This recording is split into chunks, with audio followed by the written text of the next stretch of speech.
You are Marcus, Emperor Claudius's official taster, and on this morning in October 54 CE, a note on your door has just ruined 16 years of imperial sleep-ins. You're expected in the kitchen an hour early for an administrative reorganization, the kind of polite term Romans use when they're about to scrub you from the inventory.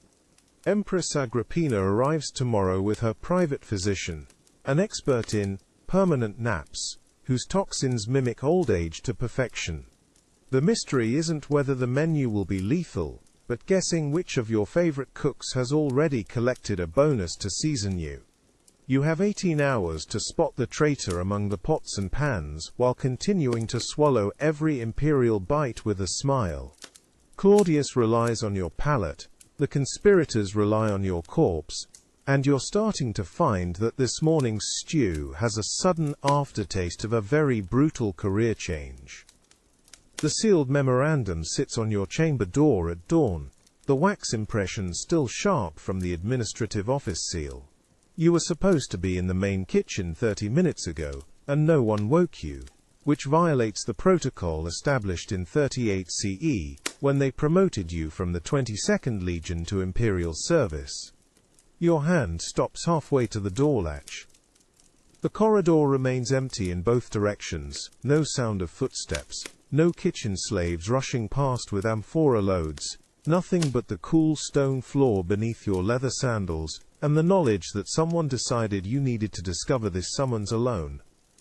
The document requires your presence 1 hour before the Emperor's breakfast, instead of the 30-minute protocol you have followed, for 5,840 mornings without variation. The reorganization order describes this as efficiency improvement. You read that phrase 3 times while calculating the actual timeline. Agrippina departed by air yesterday at midday, 18 hours by imperial courier to reach Rome. The kitchen staff changed supervision 3 days ago under Decimus, who transferred in from the provincial governor's household, and someone decided that after 16 years of identical routine, you suddenly needed less warning before each tasting session. You dress in darkness. Tunic, belt, the leather pouch containing nothing but air and the weight of habit. The memorandum lists 3 signatures you recognize from palace administration. Pallas, the treasury secretary. Callistus, the petition coordinator. Narcissus, the freedman who manages correspondence. And one you do not, the unfamiliar mark belonging to Helotus, identified in smaller script as consulting physician for dietary optimization. That title did not exist yesterday morning. Physicians do not optimize diet. They diagnose illness. The distinction matters when your job is swallowing everything Emperor Claudius consumes before he does. The corridor to the main kitchen runs beneath the Palatine Hill residential quarter, lit by oil lamps in iron brackets that create more shadow than illumination. You count doorways as you pass. Storage room, wine cellar. The chamber where palace slaves sleep in shifts between meal services. Everything looks identical to yesterday. Everything feels different, in the way that battlefields feel different. The morning after scouts report enemy movement in terrain that was empty the day before. The main kitchen sits at the base of the service stairwell, a vaulted stone space built during Augustus's renovation that now smells like honey and fermented fish sauce, mixing with wood smoke from ovens that should not yet be lit. Breakfast preparation does not begin until 1 hour before serving. The sun has not cleared the eastern hills. The ovens are already hot. Decimus, the head cook, stands at the preparation counter with his back to the entrance, arranging ingredients with the careful precision of someone who knows he is being watched even when he is alone. He does not turn when you enter. The tasting spoon sits on the marble surface where it always sits, silver-worn smooth by 16 years of use. Familiar weight, routine comfort. Next to it, a platter of dormice in honey glaze, the meat glistening amber in the lamplight. "You're late," Decimus says. His hands continue working, slicing preserved lemons into translucent rounds. The new schedule assumes punctuality. The memorandum was on my door at dawn. No one woke me at the usual time. Efficiency improvement, he says. The phrase matches the document exactly. Early preparation allows for better temperature control. The Emperor prefers his morning meal warm but not hot. This gives us operational margin. The Dormice dish is one Claudius requests monthly, but never at morning meal. The platter sits complete, garnished, ready for tasting 90 minutes before the usual preparation timeline would even begin mixing the honey glaze. You note the discrepancy in your mental ledger, while Decimus continues explaining how the new schedule allows kitchen staff to rotate shifts more effectively. His voice steady, and his explanation technically sound and operationally suspicious. Helotus approved the modifications, Decimus adds. He sets down the knife, turns to face you. The consulting physician. He reviewed our procedures last month. Found several areas where tradition was interfering with optimal nutrient delivery. Physicians do not review kitchen procedures. Physicians review bodies after kitchen procedures fail. You step to the counter. The honey glaze reflects lamplight in a way that honey should not, the surface carrying a faint metallic sheen that could be ingredient variation or deliberate addition. 16 years of tasting every dish Claudius consumes has taught you that the difference between those two possibilities is the space where you either continue waking up in your chamber or stop waking up anywhere. The Emperor requested dormice, you ask? Standing monthly order, Decimus says, fulfilled in advance under the new efficiency schedule. The platter sits between you. The tasting spoon waits. Somewhere above you, in the residential quarter, Claudius is waking to a morning that looks identical to 5,840 mornings before it. Somewhere on the road from Baiae, Agrippina rides toward Rome with her physician and his collection of Eastern toxins that produce symptoms identical to natural decline in aging emperors. You have 18 hours to determine whether the kitchen reorganization is administrative improvement or operational preparation for something the memorandum does not mention. The dormice glaze smells correct. Honey, wine reduction, ground pepper, the faint bitterness of silphium that costs more per weight than silver. Everything familiar except the metallic edge underneath. Subtle enough that you might be imagining it. Distinct enough that imagination is not a risk you can afford. You lift the tasting spoon. The spoon is cold in your hand, despite the warmth from the ovens, the silver conducting temperature in ways that 16 years have taught you to notice as preliminary information before taste, provides final judgment. You scoop honey glaze from the platter's edge where the mixture pools deepest, the viscosity correct for wine-reduced sweetness. The color amber verging toward bronze in the lamplight. Decimus watches from the preparation counter. His attention focuses on your throat rather than your hand, which is the first operationally significant detail of the morning, because kitchen supervisors observe the dish, not the taster. The kitchen reorganization memorandum lists improved efficiency as primary justification, while simultaneously requiring you to taste dishes 30 minutes earlier, which by definition makes the process less efficient, unless efficiency is being measured by how quickly someone dies before raising concerns. The glaze reaches your tongue with expected sweetness coating your mouth in the thick warmth of honey processed through heat and time, and the careful attention of cooks who understand that emperors notice texture before flavor. Underneath, the metallic edge you detected by smell, now confirmed by taste, sharp enough to register as deliberate, but subtle enough to exist within the range of normal ingredient variation. Wine reduced in copper vessels sometimes carries this signature, so does arsenic at concentrations designed to accumulate rather than kill immediately. You swallow. Count heartbeats. Decimus's gaze remains fixed on your throat, tracking the movement of poison or food, or the operational distinction between those two categories, when applied to bodies that serve as instruments of detection, rather than vessels of life. Temperature control is optimal, he says. The modification allows us to prepare dishes at their ideal thermal point, and maintain that point through the tasting protocol. The dormouse meat itself tastes clean when you sample it directly, the texture firm from proper smoking, the seasoning balanced between salt and herbs in the proportion Claudius prefers. No metallic edge in the meat, only in the glaze. Which means if something is wrong, it was added during sauce preparation, not during initial cooking. And that distinction narrows the timeline of contamination to the final 30 minutes before you entered the kitchen. Your heartbeat remains steady. 17, 18, 19, no numbness in the lips, no tightness in the throat, no sudden warmth spreading from the stomach that signals the beginning of your body's recognition that you have consumed something it cannot process. 20 heartbeats. 25. The metallic aftertaste develops into something bitter that standard honey wine reduction does not produce.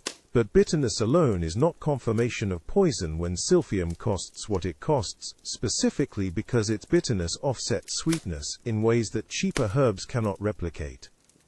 The dish is acceptable for the emperor's consumption, you say. The phrase is the same phrase you have spoken 5,840 times before. The formula that releases prepared food from your authority to Claudius's table. Decimus nods once and begins covering the platter with linen cloth treated in vinegar to preserve temperature without introducing moisture. Helotus will observe the evening meal preparation, he says. The statement arrives without preamble, without explanation, as if consulting physicians regularly station themselves in imperial kitchens to watch cooks prepare food. The dietary optimization review continues through the end of the month. He has requested access to tasting records. Tasting records do not exist in written form. What you observe, you remember. What you remember, you report only to Narcissus during monthly security reviews conducted in the correspondence office, where palace freedmen maintain files that palace slaves never see. The existence of tasting records would require the existence of a documentation protocol that would transform your function from instrument of protection into evidence of failure every time the emperor declined a dish or requested modification. I maintain no written records, you say. Helotus anticipated that response. Decimus lifts the covered platter. His movements economical. His attention already shifting to the next dish in the morning service. He has requested verbal consultation this evening after the emperor's final meal. The summons will arrive through standard administrative channels. 2 summons in one day after 16 years of routine that required neither written orders nor physician consultations, nor kitchen supervisors who track your throat instead of their preparations. The pattern is not subtle. The pattern is not trying to be subtle, which means either the reorganization is exactly what the memorandum claims and you are detecting conspiracy in administrative improvement, or the reorganization is operational preparation for something that no longer requires subtlety, because the timeline has compressed beyond the point where concealment matters. Agrippina arrives in 17 hours. Helotus requests consultation after tonight's meal.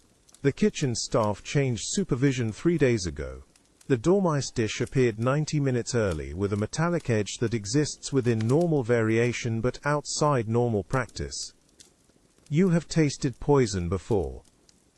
Twice deliberately during training under the previous Praegustator who taught you that understanding symptom progression requires experiencing it in controlled doses.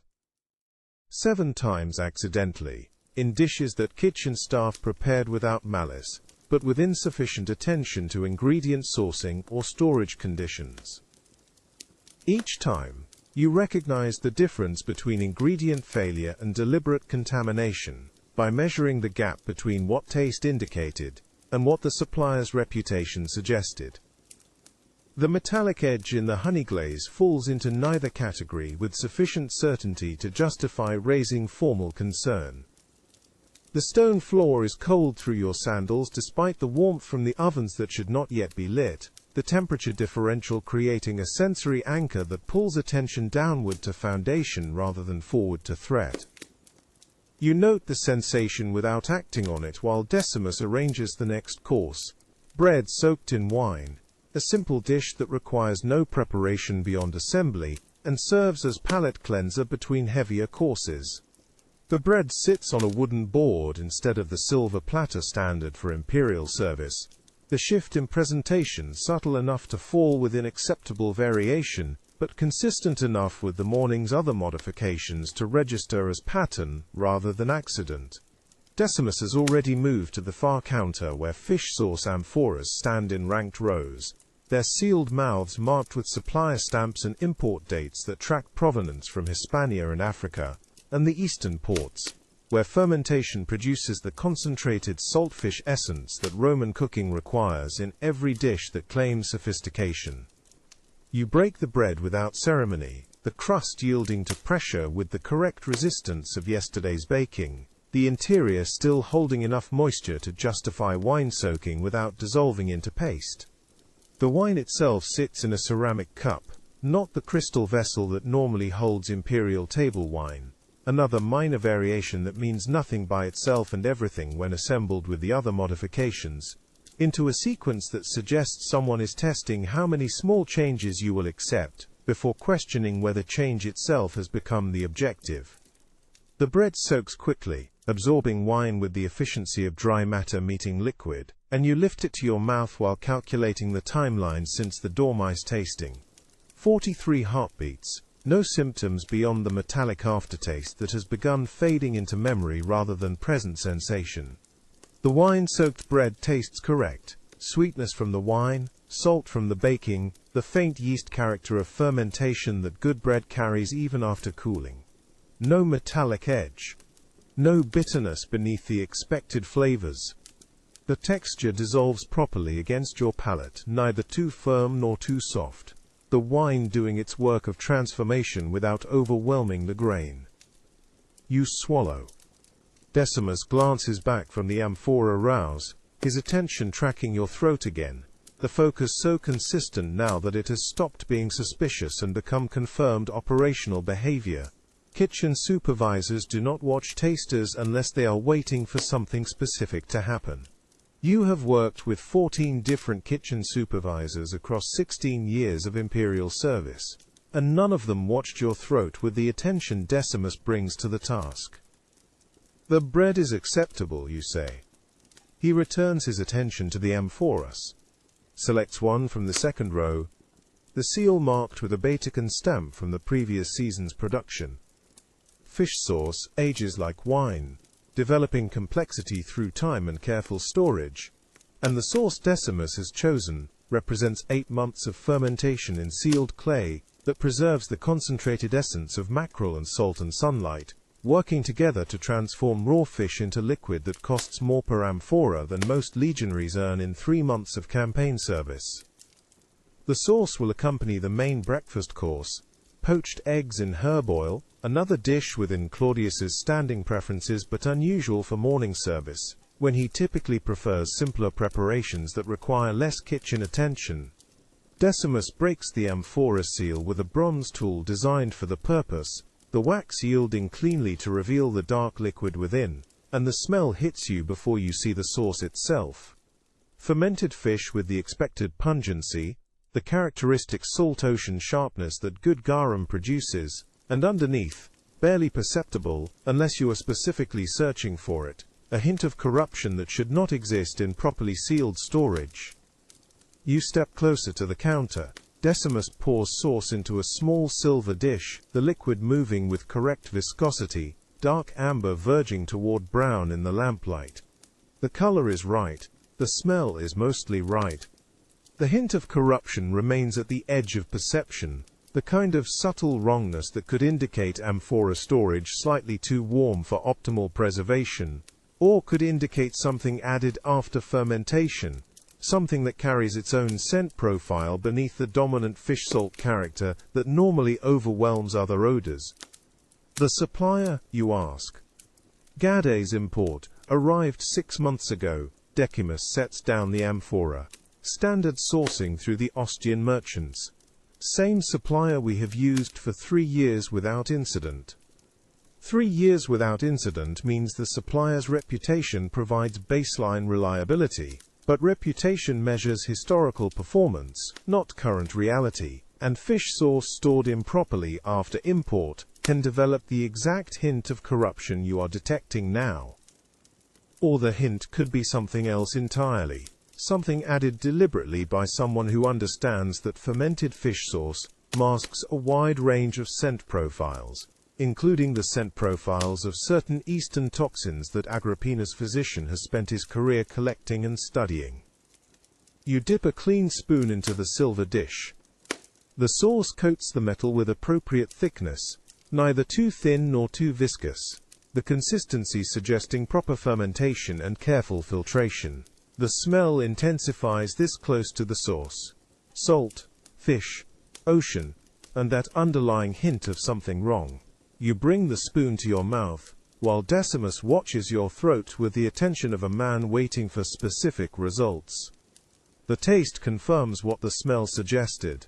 Good fish sauce carries intense salt fish flavor that dominates the palate, and this sauce delivers that expected character, with the complexity of long fermentation and quality source material.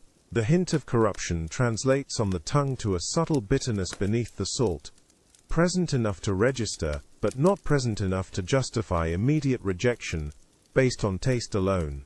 The aftertaste develops slowly, a creeping edge that reminds you of the metallic signature in the honey glaze, different in character, but similar in the way it exists, at the boundary of normal variation. You swallow, count heartbeats, 51 since the dormice tasting. 93 total this morning since you began consuming food prepared under the new efficiency protocol. No symptoms.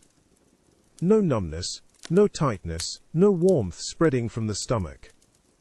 Just the metallic aftertaste from the glaze, and now the bitter edge from the sauce, both existing within ranges that could be explained by ingredient variation or storage conditions, or the natural differences that occur when multiple suppliers and multiple preparation batches converge into single meals. Or both signatures could be exactly what they taste like. The preliminary stages of systematic contamination designed to accumulate rather than kill immediately, the kind of slow poisoning that produces symptoms identical to natural decline in aging emperors, whose deaths surprise no one and generate no investigations. The sauce is acceptable for preparation, you say. The qualification matters. You have approved the sauce for cooking use, not for direct consumption, which means if the eggs themselves taste wrong, you can reject the complete dish without having to explain whether the problem was the sauce or something else. Decimus nods, and begins the egg preparation, cracking shells with practiced efficiency over a bronze bowl. The kitchen feels warmer now, the ovens, heat spreading through the vaulted space, and you realize you are sweating lightly, despite the relative cool of pre-dawn October. The sensation could be normal response to warm air in confined space. Or it could be the first symptom of something wrong, your body beginning to recognize that the food you have consumed this morning carries more than nutrition and flavor. You count heartbeats and monitor your breathing and wait for clarity that does not arrive. Agrippina arrives in 16 hours. Helotus requests consultation tonight. The kitchen has been reorganized. The protocols modified. The staff replaced with personnel whose loyalty you have not yet assessed. The breakfast service continues with dishes that taste almost right, each one carrying subtle wrongness at the edge of detection. And you must decide whether to reject the meals and risk appearing paranoid or approve them, and risk enabling exactly what 16 years of tasting was supposed to prevent. The eggs poach in herb oil that smells correct, oregano and thyme in the proportion Claudius prefers. Decimus works without speaking, his movements efficient, his attention still tracking your position rather than his preparations. The oil bubbles gently around the eggs, and the sound fills the kitchen with domesticity that feels increasingly like performance, rather than routine. You watch the eggs cook and feel the metallic aftertaste fade and wonder whether survival requires trusting your tongue or trusting your instincts, when the two provide different judgments. The question is not new. The answer keeps changing. The observation chamber feels colder than usual, the stone bench against your back conducting chill through wool tunic, while you wait for symptoms that may or may not manifest in the next 30 minutes. Your breathing remains steady. Your pulse holds its ordinary rhythm. The metallic aftertaste sits on your tongue without evolution, neither fading nor intensifying, which makes it more dangerous than clear poisoning, because ambiguity prevents definitive clearance. Decimus appears in the doorway. He moves with the careful economy of someone who knows he is being watched. "The dormouse," he says. "New recipe." You wait. Corsican honey produces a more refined sweetness. He checks your breathing rate while delivering this information with practiced casualness, as though discussing weather rather than ingredients that appeared in no previous kitchen inventory. You acknowledge the information without inflection. Corsican honey appears in no previous inventory. Recent procurement. Decimus adjusts his posture minutely. Administrative reorganization included supply chain revision. The phrase matches yesterday's memorandum exactly, which means either he memorized the official explanation or someone wrote the explanation after consulting with him about what plausible justification might satisfy a praegastator who has survived 16 years by noting when familiar patterns break. Decimus explains that the new dormouse recipe includes honey from Corsican hives, which produces a more refined sweetness. You've been tasting imperial dormice for 16 years, and can confirm that all varieties of honey taste identical when you are trying to determine if they contain hemlock. Your throat shows no constriction, your vision remains clear. The metallic taste neither advances toward numbness, nor retreats toward normal sensation. It simply persists, which suggests either a harmless aromatic compound, or a dosage insufficient to produce symptoms in the observation window, but adequate to establish tolerance for subsequent exposure. "How long have you worked in Imperial Food Service?" you ask. Decimus hesitates for exactly the duration it takes to recognize that this question has a correct answer and an honest answer, and that providing the latter would be operationally unwise. 3 days in this kitchen, he says. 12 years prior service in the household of Lucius Vitellius. Vitellius died last month. Natural causes, according to palace physicians.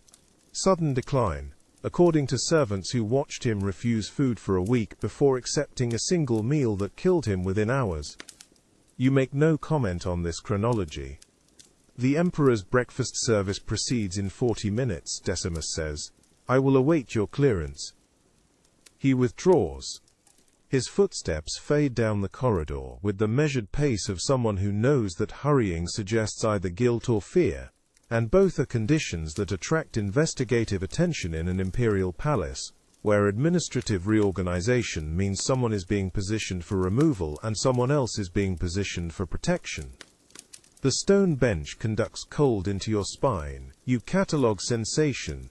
No tremor in hands, no acceleration in pulse. No constriction in airways. The metallic aftertaste holds steady. 16 years of protocol suggest you should clear the dish.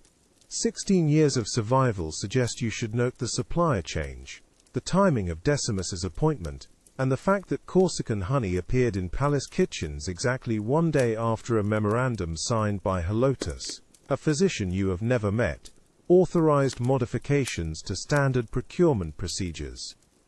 You stand. The movement produces no dizziness. Your balance remains intact. The observation period reaches 28 minutes. Protocol requires 30 minutes minimum for alkaloid poisons, 20 minutes minimum for mineral compounds, 15 minutes minimum for common toxins that produce immediate gastric distress. You have survived all 3 categories multiple times by waiting the full duration regardless of symptom absence.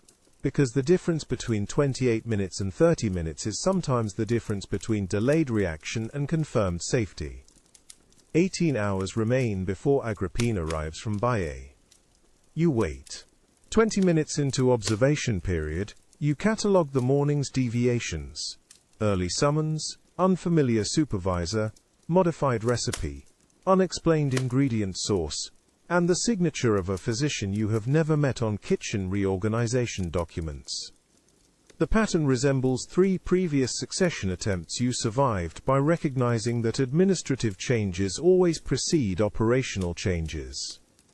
Operational changes always precede the meal where someone important stops breathing. First attempt, 47 CE. Kitchen staff reorganization followed by new sauce preparation protocols, followed by Emperor Claudius's nephew Germanicus, dying at a private dinner where the pregustator had been reassigned to provincial inspection duty the same morning. Second attempt, 49 CE.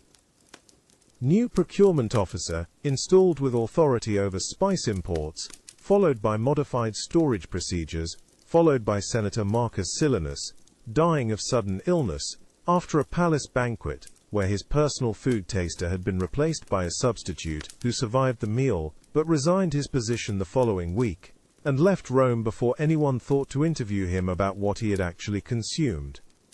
Third attempt, 51 CE. Palace physician retirement, followed by appointment of younger successor, with connections to Egyptian poison merchants, followed by absolutely nothing, because you identified the pattern early enough to request reassignment of the implicated kitchen slave to stable duty, where his access to imperial meals became permanently severed, and the plot died of logistical impossibility. The fourth attempt is happening now. You mentally review the timeline. Agrippina arrives tonight. Her physician Helotus signed yesterday's memorandum. The kitchen staff who have kept you alive for 16 years now report to a supervisor appointed by someone with access to imperial seals. 18 hours is enough time to establish new protocols, not enough time to verify their safety across multiple iterations. Helotus. The name appeared in palace correspondence 3 weeks ago. Greek physician, specialist in Eastern remedies, consulted on improved preservation techniques for imported seafood that spoils during transport from Ostia to Rome. The correspondence described his expertise as valuable. The harbour master's private report described his expertise as concerning, given that preservation techniques and poison administration use identical chemical principles, and the only difference is whether you want the consumer to survive the meal. You examined that report because 16 years of survival has taught you that palace physicians who specialize in preservation often possess knowledge that makes them equally valuable for acceleration of death, and any consultant who appears in official documents with reassuring explanations often appears in unofficial intelligence with alternative interpretations. The metallic aftertaste has faded completely, your throat remains open. Your pulse holds steady at the rate you have maintained since adolescence when the Legion physician declared you fit for military service and noted in his records that your heart rate under stress remains indistinguishable from your heart rate at rest, a physiological oddity that later saved your life during assassination attempts where elevated pulse would have indicated awareness of danger and invited immediate elimination. The observation period reaches 30 minutes. You stand. Walk to the doorway, your legs carry your weight without tremor, your vision remains sharp. The kitchen corridor ahead shows morning light through high windows, familiar geometry of stone floor and plastered walls, unchanged by the administrative reorganization that changed everything else. Decimus waits by the preparation table, hands positioned in the neutral posture of someone who knows that fidgeting suggests either guilt or anxiety, and both are conditions that pregustatores notice as preliminary indicators of whether kitchen staff consider the morning's meals safe or suspect. Clearance, he asks. You provide the standard verbal formula while aware that the clearance you just gave establishes precedent for tomorrow's breakfast and every meal thereafter, until someone decides the precedent has served its purpose and can be safely violated. Beyond the kitchen windows, a courier's horse clatters across the courtyard stones. Another dispatch arriving, another element of the timeline contracting. You clear the breakfast service with standard verbal formula, while servants transfer platters from kitchen to imperial dining chamber. their footsteps echoing through marble corridors with practiced rhythm that has remained identical for 16 years except for this morning, when the lead servant is someone you have never seen before, and whose gait suggests military training rather than domestic service background. The palace physician records your clearance in the official log. His stylus scratches parchment with notation that includes tasting time, observation duration, and your continued survival as evidence of food safety. Through the open doorway you hear Emperor Claudius greeting his morning attendants. His voice carries the slight stammer that court etiquette pretends not to notice. The sound of a man who does not know his breakfast protocol changed this morning, who does not know his pregustator received an early summons, who does not know the kitchen staff who have served him for 16 years now report to a supervisor appointed 3 days ago by authorities whose identity remains deliberately vague in all official documentation.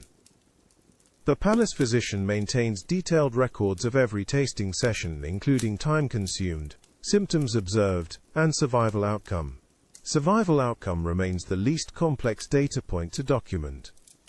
Gaius, the palace physician whose name you learned yesterday when he appeared in the kitchen to introduce himself as your new medical liaison, closes the log with careful precision. He is older than you expected. 50 perhaps. Grey in his beard.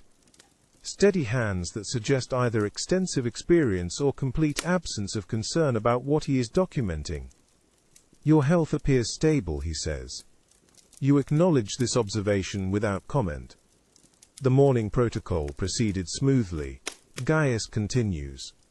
Administrative reorganization has not disrupted essential functions. The phrasing matches yesterday's memorandum exactly. Which means either he wrote the memorandum or memorized it after someone else wrote it. And both possibilities suggest coordination that extends beyond kitchen operations into official palace communications. A slave enters carrying sealed correspondence on a silver tray. Palace seal. Gaius takes the dispatch without reading it, which means he already knows what it contains.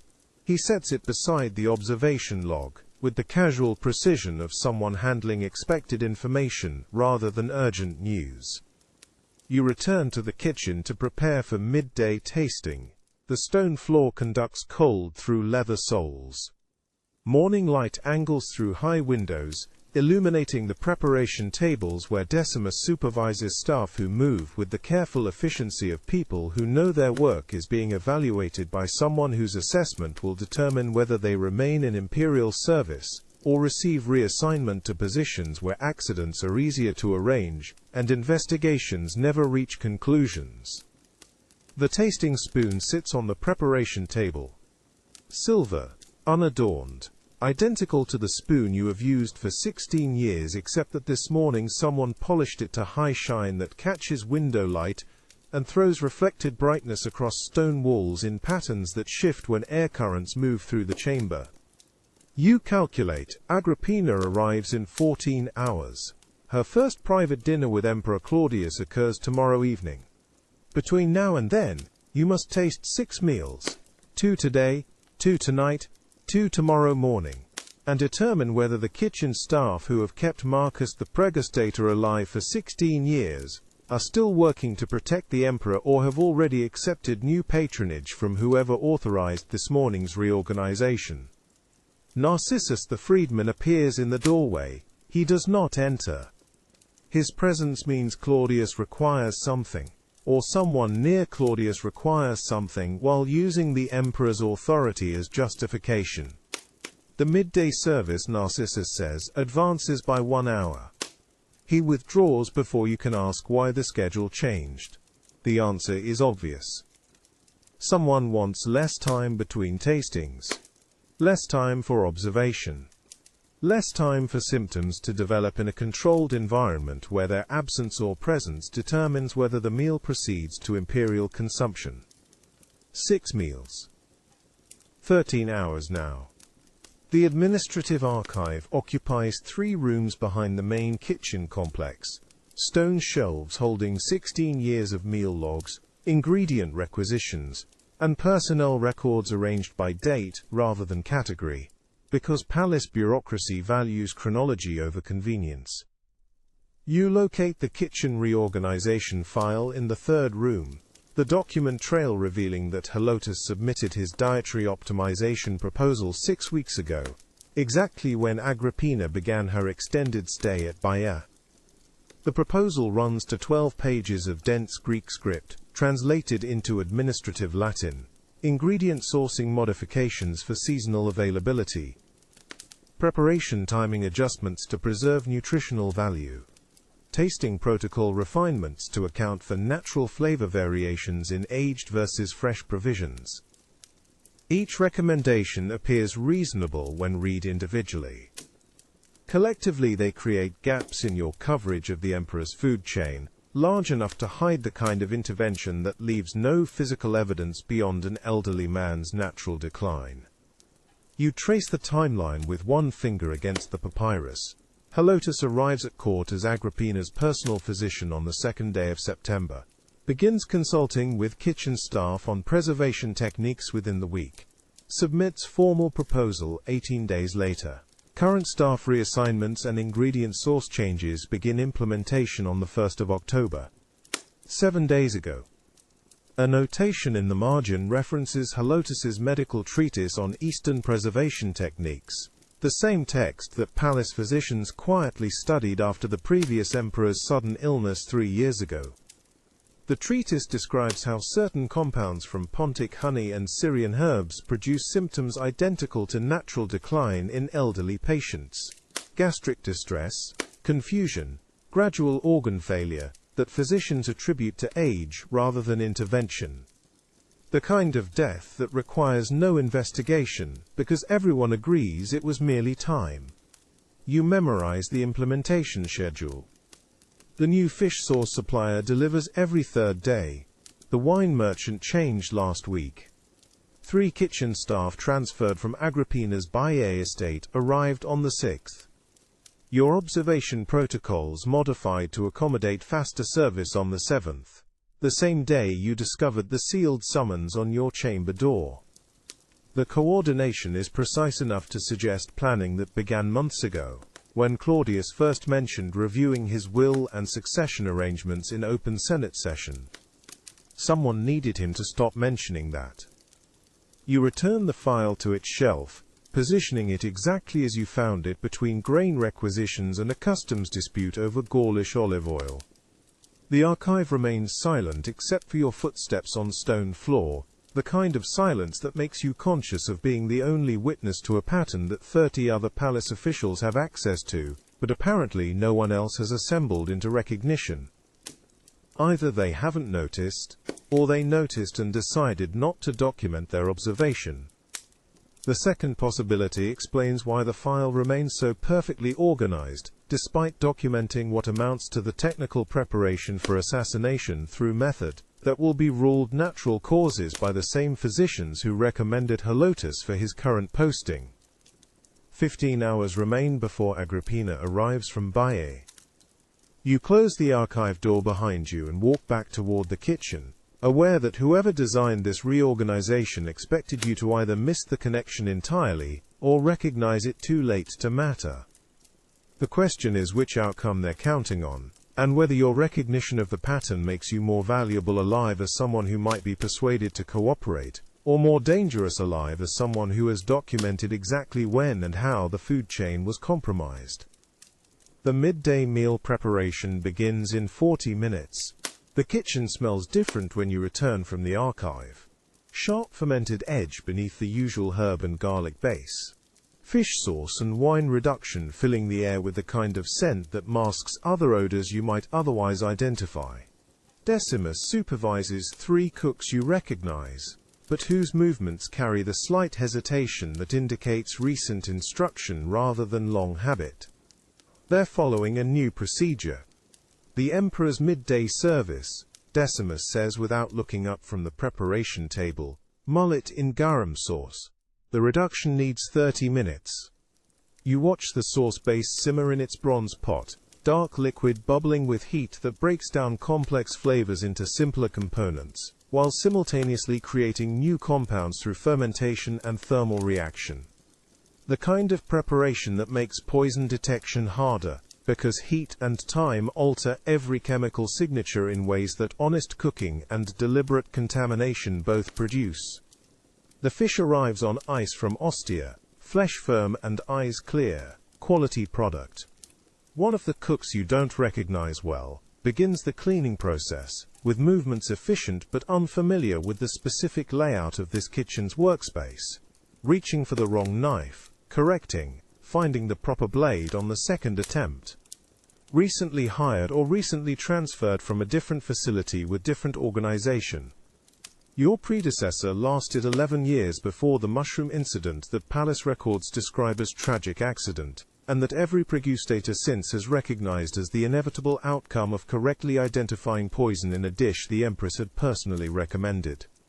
The garum sauce requires precise balance between salt content and fermentation, the kind of complexity that produces dozens of organic compounds as byproduct of the aging process.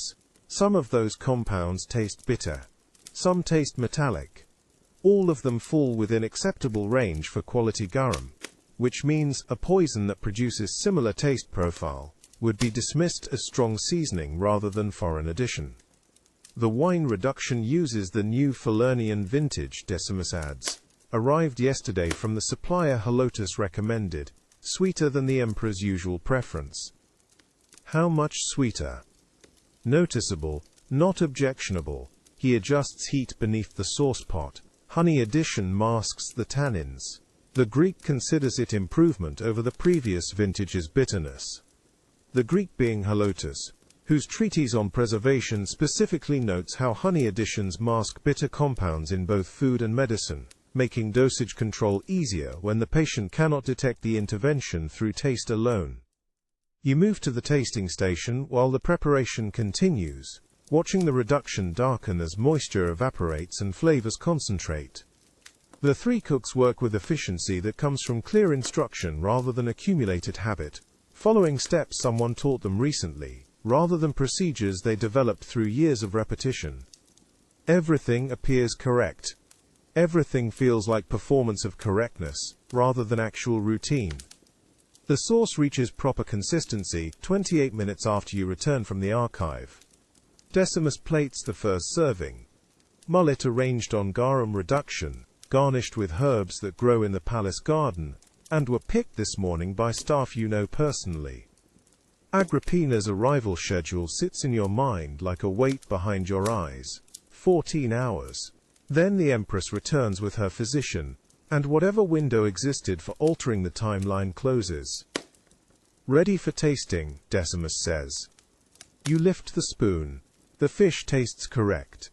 Flesh firm with the slight sweetness that quality mullet carries when caught in cold water and served within a day of harvest. The garum sauce provides salt and fermentation depth without overwhelming the primary ingredient, balanced in the way that 16 years of tasting imperial meals has taught you to recognize as professional execution rather than adequate competence. The wine reduction carries an edge. Could be oxidation from the new vintage. Could be something that oxidizes similarly and produces the same metallic finish that poorly stored wine sometimes develops during transport from vineyard to palace cellars.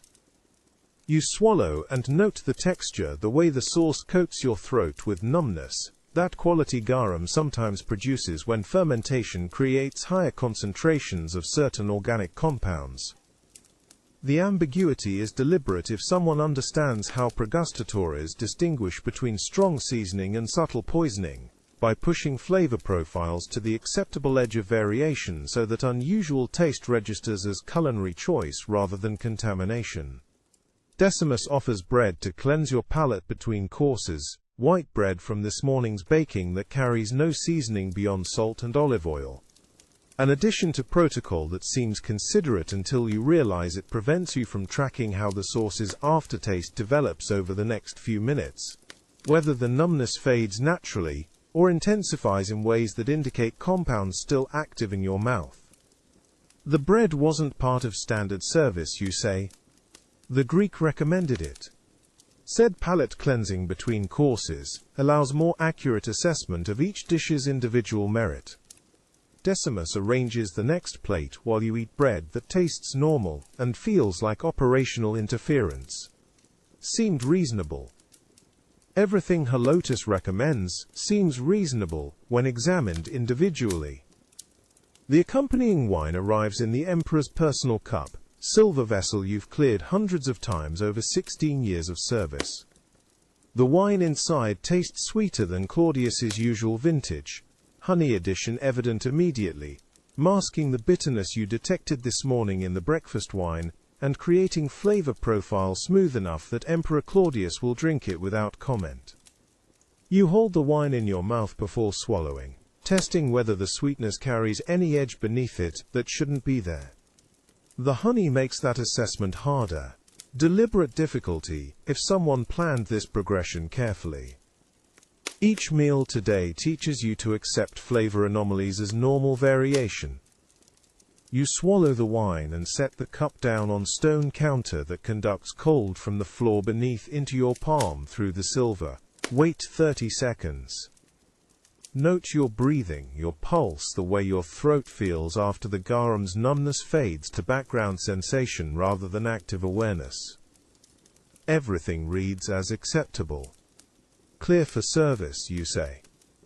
Decimus signals the servers, who carry the Emperor's midday meal toward the private dining chamber, where Claudius takes meals alone when Senate business doesn't require formal service. You watch the dishes leave the kitchen, aware that you just approved food that tastes slightly wrong in ways that could be honest cooking, or could be the opening sequence of something planned to look like natural decline over the next 12 hours.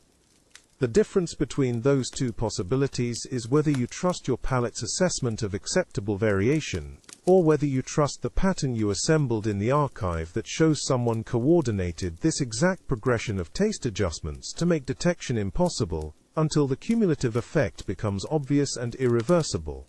14 hours remain before Agrippina arrives from Baiae. You return to the observation chamber to wait for symptoms that may or may not develop in the next 30 minutes, calculating how many more meals you'll taste, before the answer becomes clear enough that your professional assessment stops being useful, and becomes evidence someone needs to eliminate before it can reach Marcus the Praegastator's attention, or the Emperor's. The observation chamber door closes with its usual iron scrape against stone, the sound marking the beginning of 30 minutes when your survival depends on whether your body recognizes threats your mind cannot yet confirm. Through the thick walls you hear muffled kitchen activity, servants calling orders and bronze pots clanging, the normal sounds of imperial food service that continue whether you live or die in this small room. Your pulse remains steady, 62 beats per wrist count, same as morning baseline. The numbness in your throat persists longer than garum alone would cause, the sensation neither worsening into clear poisoning nor fading into definite safety. You press 2 fingers against your windpipe, no swelling, no heat. Just the persistent impression that something in today's meal required your body's attention in ways the morning tasting did not. The observation chamber contains a comfortable chair and a water pitcher, amenities that suggest the palace values your comfort during the hour you spend determining whether your throat will close. The chair has excellent lumbar support. You sit. The stone bench is cold through wool, conducting temperature the way it always does, the consistency almost reassuring after this morning's deviations. You count breaths. 12 per minute. Normal respiratory rate. No constriction, no wheeze. The palace physician will arrive in 20 minutes to record your status. You must decide whether to report the anomaly and trigger investigation, or clear the meal, and preserve your access to tonight's dinner service when Agrippina arrives. Reporting means documentation. Documentation means questions. Questions mean delayed clearance while Gaius the palace physician consults his references and possibly sends samples to the Imperial Toxicology Archive, and delayed clearance means the Emperor eats late, which disrupts the entire palace schedule and creates the kind of attention that makes progustatores visible when survival depends on remaining functionally invisible. Not reporting means tonight's tasting proceeds as scheduled. You remain the emperor's food taster for Agrippina's first private dinner. You maintain access to the kitchen during the critical hours, when whatever is planned will either happen or not happen, based on decisions you cannot yet identify. The numbness fades slightly. You test your swallow. Normal function. The throat irritation might be exactly what it appeared to be: concentrated garum in an unfamiliar recipe.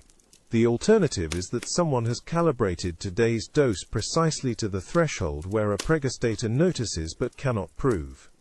Footsteps in the corridor. Too early for Gaius. You listen. The pattern is wrong. 2 sets, not 1.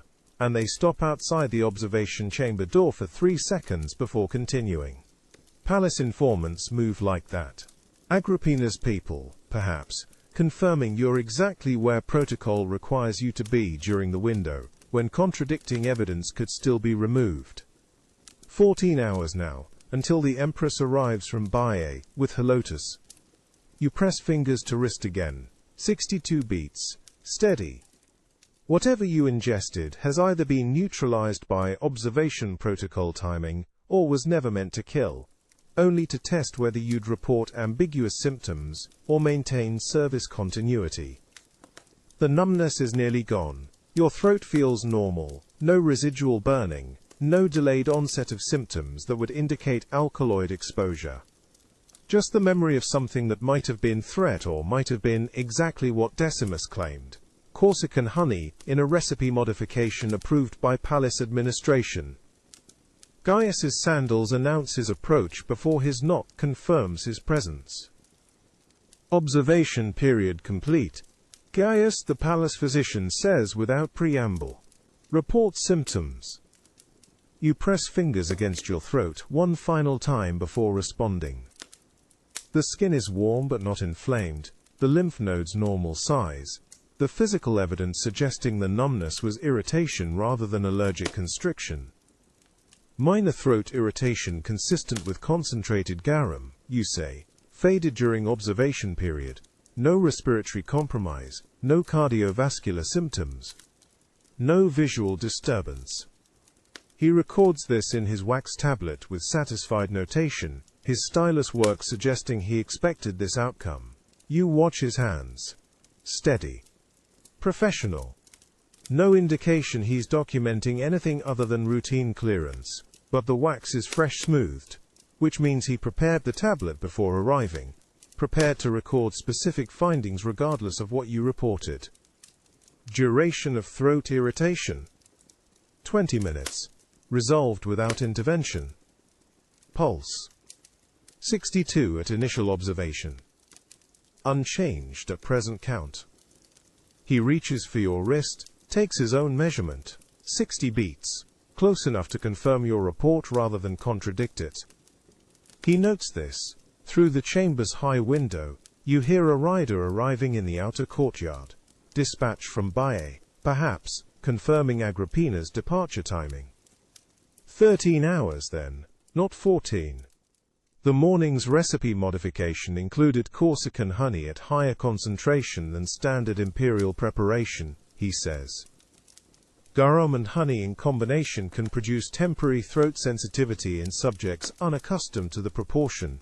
This is expected variation, not adverse reaction. The explanation is technically accurate and strategically convenient. Expected variation means no investigation. No investigation means tonight's service proceeds as scheduled. You realize the morning's test was about establishing whether you would report ambiguous symptoms or maintain operational continuity. You maintained continuity. This is apparently the correct answer. Clearance granted for evening meal preparation, Gaius says. He closes his tablet. Midday tasting scheduled for 3 hours. Kitchen staff have been instructed regarding tonight's special service requirements. Empress Agrippina's dietary preferences have been documented. You will taste all courses before service. Understood. He leaves without further comment. The door closes. You remain in the observation chamber for the required additional 5 minutes, listening to kitchen sounds through stone walls, and understanding that someone has just confirmed you're still useful enough to keep alive through today. A second set of footsteps passes in the corridor, lighter than Gaius's military stride.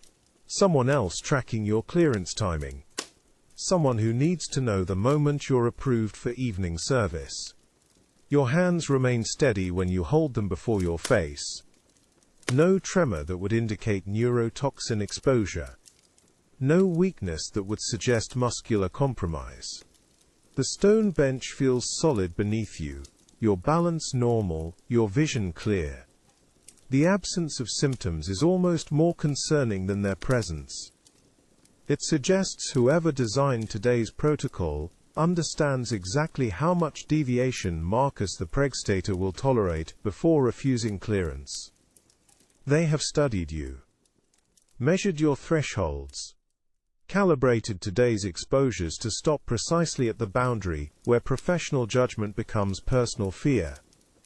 You count your pulse at the wrist one final time, 62 beats, unchanged from morning baseline. The consistency either indicates safety or indicates that whatever you ingested works too slowly for immediate detection. Through the open doorway you hear Decimus beginning evening meal preparation, the timeline compressed so that all 3 tastings occur within 12 hours instead of the usual 16. Someone wants you exhausted and less observant by the time Agrippina's dinner service begins. You stand. The floor is cold through sandals. Normal sensation. Normal balance.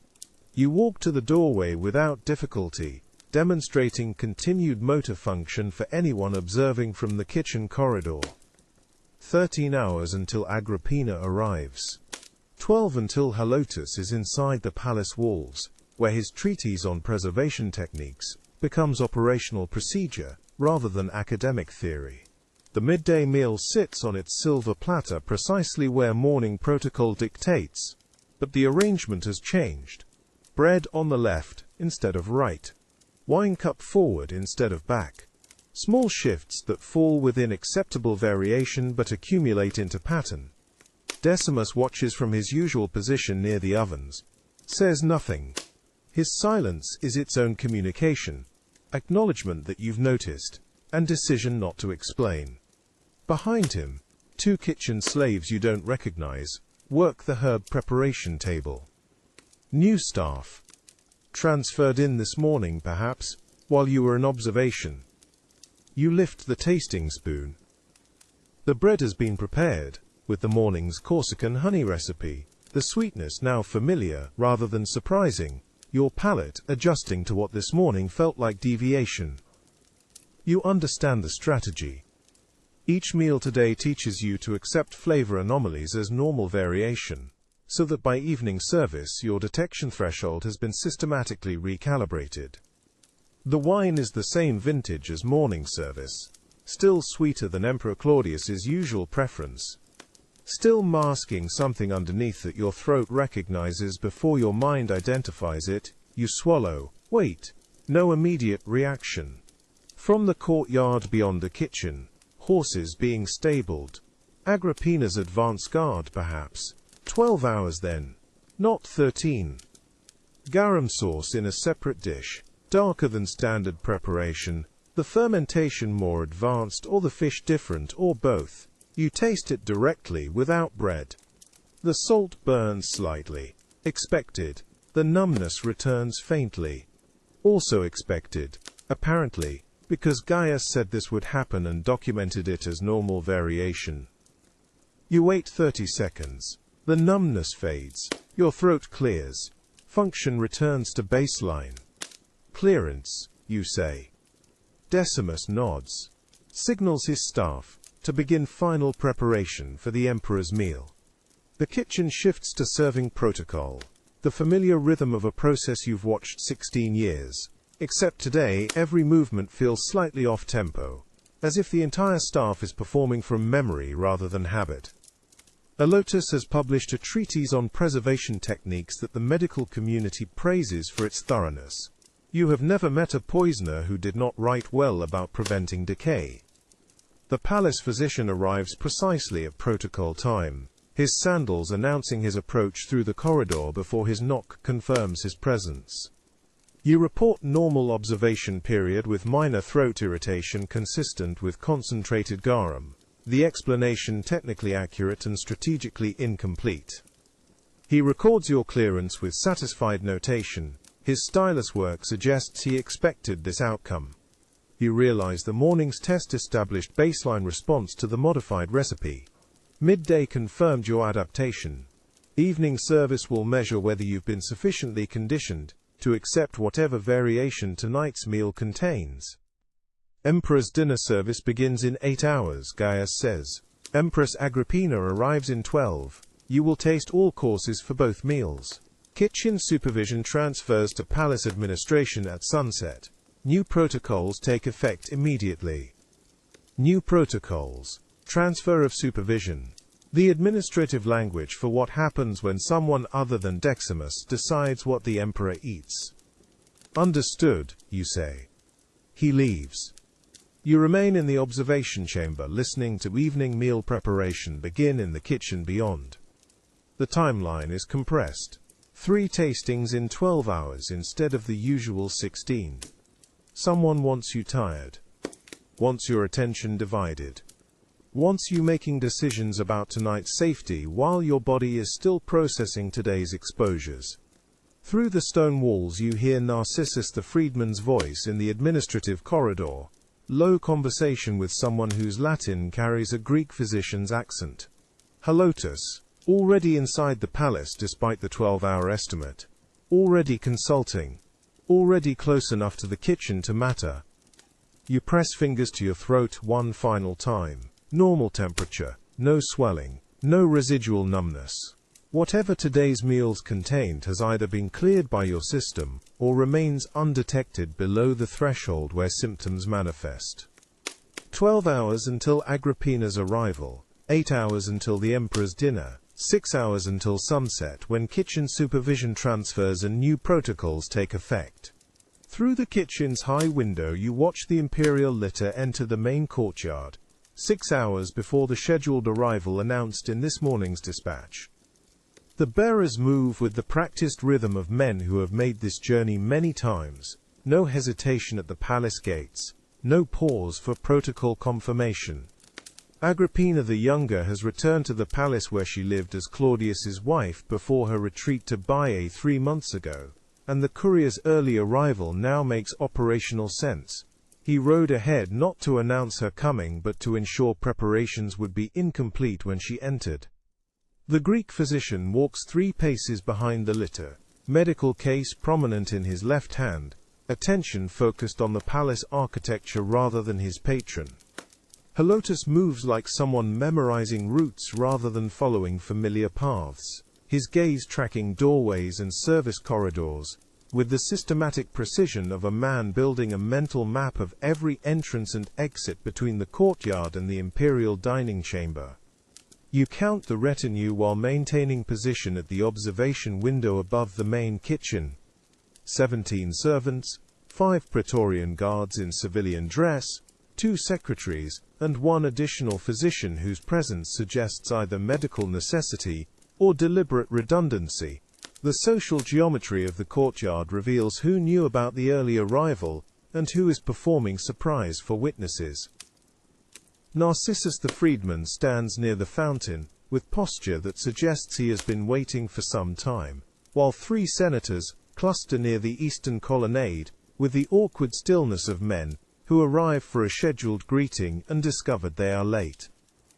Decimus receives a message from the courtyard. The kitchen supervisor who arrived this morning reads the dispatch first, then hands it to the head cook with expression suggesting the contents are not negotiable. You watch Decimus's shoulders tighten, see his hand pause on the preparation counter for the space of 3 breaths, before he begins modifying evening meal arrangements. The evening menu now includes mushroom fricassee, quail stuffed with pine nuts, oysters in wine reduction and honey cakes made with Corsican sourwood. 4 dishes that were not on this morning's preparation list, and 3 that require your tasting but offer no opportunity for ingredient verification before consumption.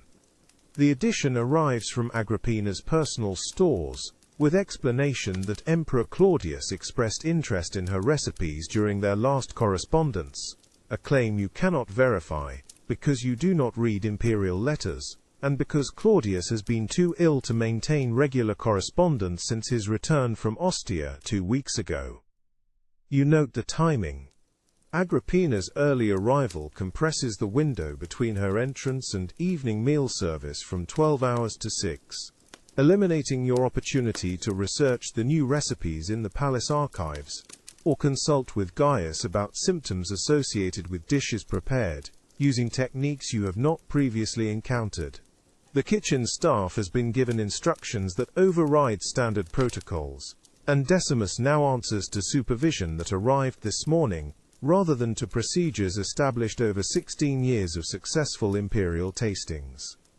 The preparation counter fills with ingredients you recognize from agricultural reports but have never tasted in combination. The mushrooms arrive in sealed containers that prevent visual inspection before cooking. The wine reduction uses vintages from Agrippina's private cellars rather than palace stock, and the honey comes from the same Corsican apiary that supplied the honey you consumed this morning after the supervisor assured you its delayed fermentation indicated preservation rather than contamination. Kitchen voices layer into acoustic confusion that prevents you from tracking who handles which ingredients. Servants from Agrippina's household integrate with palace staff, their movements creating crossing patterns that obscure the chain of custody between ingredient arrival and final preparation. You hear your name mentioned in Greek between Halotus and one of the new servants, the words too quiet to distinguish individual meaning but the tone suggesting you are topic rather than participant in whatever discussion is occurring. The kitchen supervisor approaches while you maintain position at the window. The evening tasting will proceed at the 6th hour, he says. The Empress has requested observation of preparation techniques as educational consultation, which means her physician will be present during your consumption of each course. Protocol does not include observers during tasting. Protocol does not include preparation modification 6 hours before service. Protocol does not include ingredients arriving from sources outside the palace provision chain. You have conducted 16 years of tastings without supervision, and the addition of witnesses changes the operational function of the procedure from assassination prevention to documented proof that assassination prevention was properly attempted before it failed. The observation chamber, you say, will not be used this evening. The Empress prefers tasting to occur in the main kitchen, where preparation techniques can be directly discussed, which means you will consume 4 new dishes under supervision of a physician whose treatise on toxicology appears in the same administrative documents that authorized this morning's kitchen reorganization, in a room where 20 staff members will watch your physical response while preparing the final versions that will be served to Claudius 2 hours later, and any symptom you display will be attributed to exhaustion from compressed timeline rather than to ingredient contamination, because attributing it to contamination would require someone to acknowledge that contamination was possible. The arithmetic is clear. You can refuse the tasting and lose access to tomorrow's service when the actual attempt will occur. Or you can consume the mushrooms and either survive to continue monitoring or die in a manner that warns no one because your death will be documented as tragic accident during routine protocol. The choice is not whether to taste but whether your death will serve as warning or as proof that warnings were unnecessary because proper procedures were followed. Below, Agrippina's litter disappears into the palace interior. Halotus follows with his medical case. The courtyard empties of everyone except guards, whose positions suggest they are monitoring exits rather than entrances. 6 hours until the evening tasting. You return to the preparation counter, where Decimus has begun final modifications to recipes you have never seen before today. The afternoon light shifts through the kitchen's clerestory windows at an angle that marks the hour as mid-afternoon, 3 hours remaining before the evening tasting. Agrippina's servants have rearranged the storage alcoves along the eastern wall, moving amphoras that have occupied the same position since your first year as praeostata to locations where their contents require longer retrieval times. The reorganization follows no logic you recognize. Wine stored by vintage now sits mixed with recent arrivals. Olive oil from Sicily rests beside inferior Gallic imports, and the honey jars have been moved to a shadowed corner where their seals cannot be inspected without carrying them into direct light. You stand near the main preparation counter where Decimus works on the mushroom fricassee. The new kitchen supervisor assures you that all protocols remain unchanged, except for the ones that have been modified for efficiency, a formulation that manages to be both technically accurate and completely meaningless. The mushrooms arrived in ceramic containers that prevent inspection before cooking, their surfaces still damp, with morning dew that suggests recent harvest rather than preserved stock. Decimus opens each container with movements that have slowed since this morning, his hands no longer moving with the confidence of someone working familiar recipes, but with the caution of someone following instructions written by authority he cannot question. The mushrooms release an earthy smell that carries none of the sharpness you associate with contamination, but their appearance matches too, precisely the description Gaius read from the agricultural treatise 3 days ago. Pale gills, caps that bruise slightly purple when pressed, stems that break with clean fractures rather than fibrous tears. The wine reduction, Decimus says without looking up, from the Empress's private cellars. One of Agrippina's servants brings the amphora from the reconfigured storage area.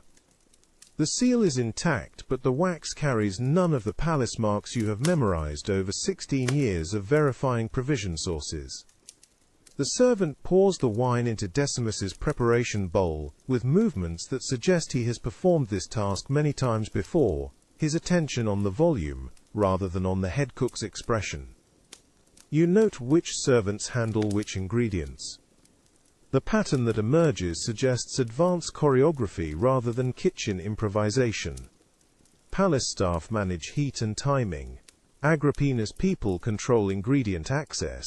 And the supervision layer ensures no conversation occurs between the two groups that might generate questions about why tonight's menu requires simultaneous preparation of dishes that normally appear on different service days. Marcus the Pregustator, you think? 16 years memorizing seasonal variation in olive oil clarity. Tonight you will taste mushrooms you cannot inspect, and wine from vineyards you have never verified, under observation of a physician whose expertise in toxicology exceeds your experience in detection. The kitchen fills with competing smells, as preparation accelerates toward evening service. Quail roasting, pine nut paste reducing, oysters being shucked with the rhythmic scraping that marks Decimus's knife work, even when performed by assistants trained in his methods. The honeycakes require Corsican sourwood that arrived in the same shipment as this morning's portion, and you watch the baker measure quantities that will feed Claudius 2 hours after you consume a portion 1/3 the size. Helotus enters through the eastern doorway. He carries his medical case and a wax tablet that appears to contain notes rather than correspondence. His attention moves across the kitchen with the same systematic precision he displayed in the courtyard, cataloging positions and procedures with focus that suggests documentation rather than casual observation. The tasting will include observation of physical response across a 2-hour window, he says. Standard protocol for evaluating preparation techniques with unfamiliar ingredients. No one has observed your physical response to tastings before. No one has required 2-hour monitoring when standard procedure involves consumption, a waiting period to detect immediate symptoms and release to evening duties. The addition of extended observation means your death will be documented in precise medical detail that proves proper caution was exercised, or your survival will demonstrate that the ingredients were safe, and tomorrow's service requires no additional scrutiny. You look at Decimus. His attention remains on the mushroom fricassee, but his jaw tightens in the manner you recognize from morning tastings when he knows the ingredients are questionable, but the orders are direct.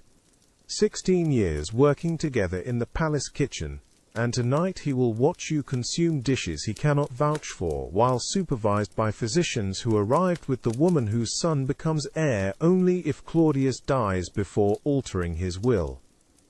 The kitchen supervisor reviews the preparation timeline with Agrippina's chief servant, their conversation occurring in the northeast corner, where acoustic interference from the ovens prevents you from hearing specific details. You see the supervisor gesture toward the main counter, where you will conduct the tasting, see him indicate the position where Helotus will observe, see him trace a path from the tasting location to the eastern doorway that provides direct access to the courtyard, where Agrippina's additional physician waits with whatever medical equipment becomes necessary if your physical response requires intervention that extends beyond observation. The sun drops another hand-width toward the western horizon. 2 hours until the evening tasting. The kitchen moves toward completion of dishes you will consume while watched by people whose success requires either your survival under conditions that validate tomorrow's menu, or your death under circumstances that prove assassination prevention protocols were properly attempted before they failed. Decimus begins plating the mushroom fricassee for preliminary temperature verification. The steam rises with the same earthy smell you noted during preparation, carrying no warning that detection would recognize. You move closer to observe the final assembly, memorizing the color and texture against the possibility that these details become symptoms rather than dinner. The 6th hour arrives with the kitchen lamps already lit against the autumn dusk. You stand at the main preparation counter, where 4 dishes await consumption under observation that transforms routine protocol into documented experiment. The mushroom fricassee, the stuffed quail, the oysters in wine reduction, the honey cakes.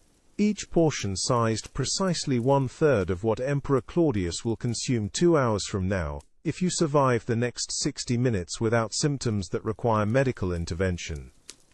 Helotus positions himself 3 paces to your left with his medical case open on the counter beside him.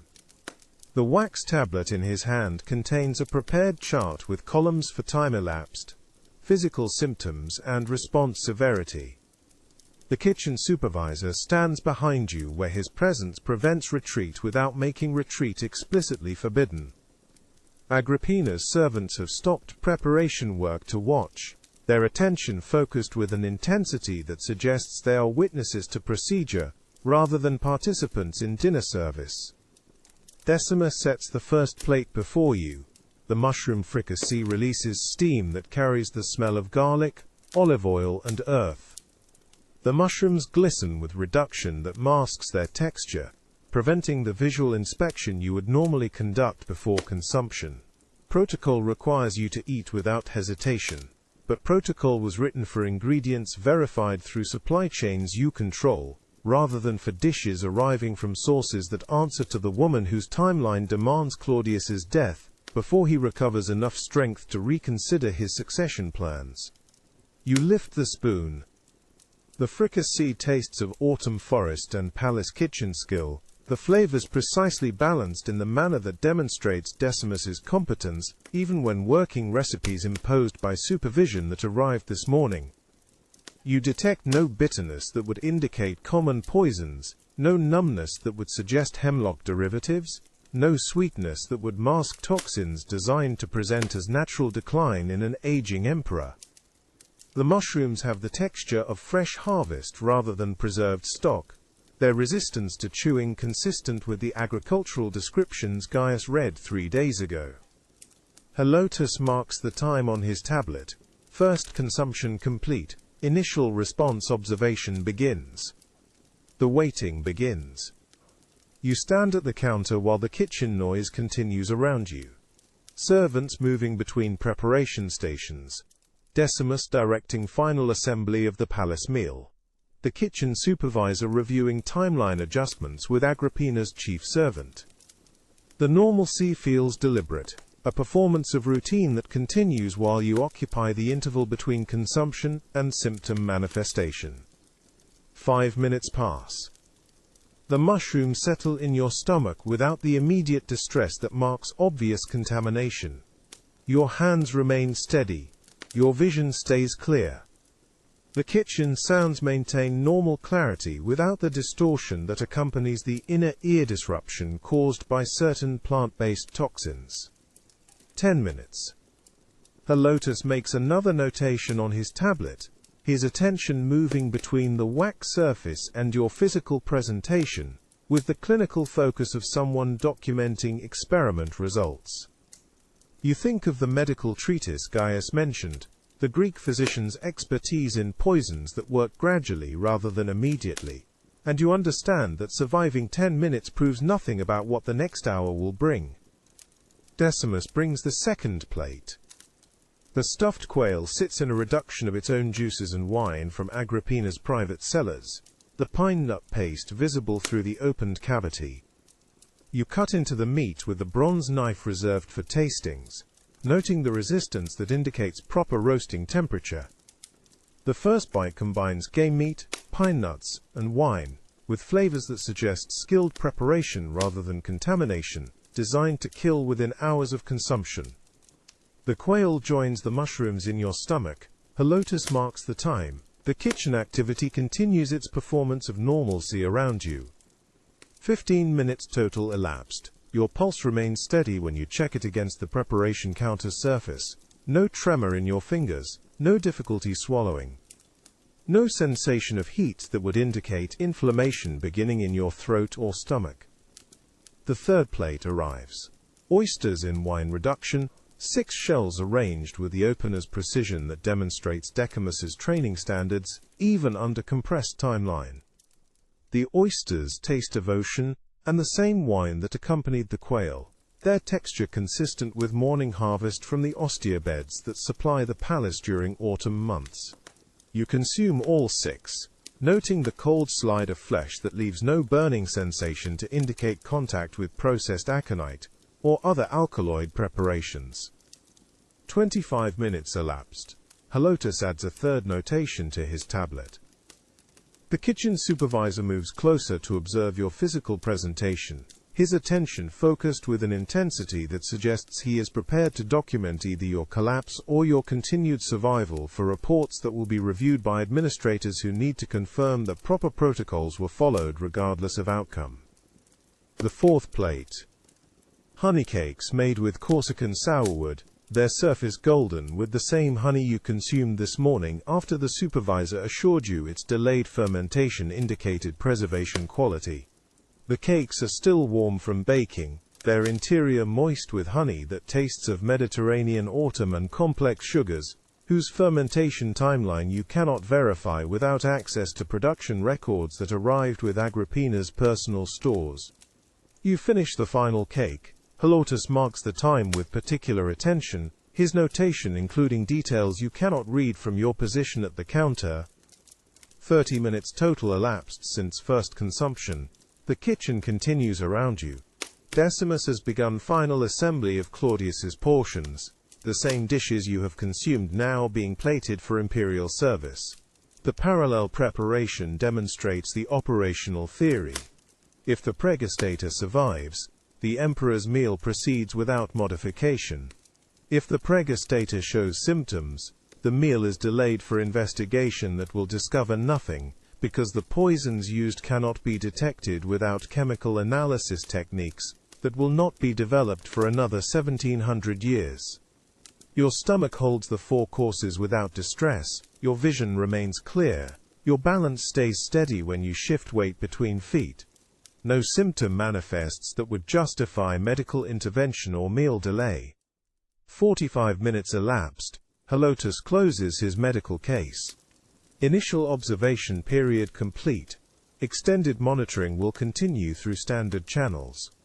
Which means you are released to evening duties while palace physicians track your physical status across the hours. That will determine whether tonight was preliminary dosing, or whether the actual attempt waits for tomorrow, when Claudius will consume dishes proven safe by your survival. You have completed the evening tasting without incident that would prevent tomorrow's service, and the death timeline has narrowed to the window between now and whenever Agrippina determines that your continued survival validates the menu she will serve to the emperor before he can recover enough strength to reconsider which grandson should inherit his power. The kitchen supervisor dismisses you with gesture that carries the formality of documented procedure completion. You walk past Decimus without speaking, past Agrippina's servants whose attention follows your departure, past Helotus who has begun reviewing his notes with the kitchen supervisor in conversation you are not invited to join. Outside, the courtyard holds the last purple light of autumn dusk. 16 hours until morning tasting. Somewhere in the palace, Claudius prepares for dinner service that will include mushroom fricassee, stuffed quail, oysters in wine reduction, and honey cakes whose safety has been proven by your survival of portions that will tell you nothing about what tomorrow brings. You walk toward the Pregustator's quarters through darkness that carries the smell of palace lamps and autumn rain approaching from the coast. You lift the spoon. The mushroom fricassee sits in its silver bowl. The fungi are tender, their edges softened by butter and wine. The seasoning is subtle: garlic, thyme, a trace of black pepper. The smell is clean, earthy, expensive. You taste. The texture is correct. No grittiness that would suggest Amanita spores, mixed with the cultivated variety. No bitterness that would indicate alkaloid concentration. Just the clean taste of fungi prepared by someone with professional training. You swallow. Helotus watches your throat rather than your face. His attention is medical, focused on physical response rather than verbal report. He is not waiting to see if you die. He is measuring how long symptoms take to manifest. The distinction matters. You complete the protocol. Stand. Walk to the observation chamber while calculating that, if these mushrooms are poisoned, the toxin is slow-acting enough that your death will occur hours after the emperor has eaten. Making your sacrifice useless as warning. Valuable only as proof that the new kitchen protocols function as designed. Through the high kitchen window, late afternoon sun angles across the courtyard. 18 hours until Agrippina arrives from Baiae. 18 hours until the woman who reorganized your entire profession walks through doors you cannot bar, accompanied by the physician who designed the system that may be killing you right now. The observation chamber door closes with its familiar scrape. You sit on the stone bench and begin the count. 30 minutes. Standard interval between consumption and clearance. The interval designed to catch fast-acting poisons. Hemlock, aconite, arsenic in sufficient concentration. Not the interval that catches mushroom toxins, which take 4 to 6 hours to manifest, and 12 to kill. Agrippina is known throughout Rome for her devotion to her husband's health and safety.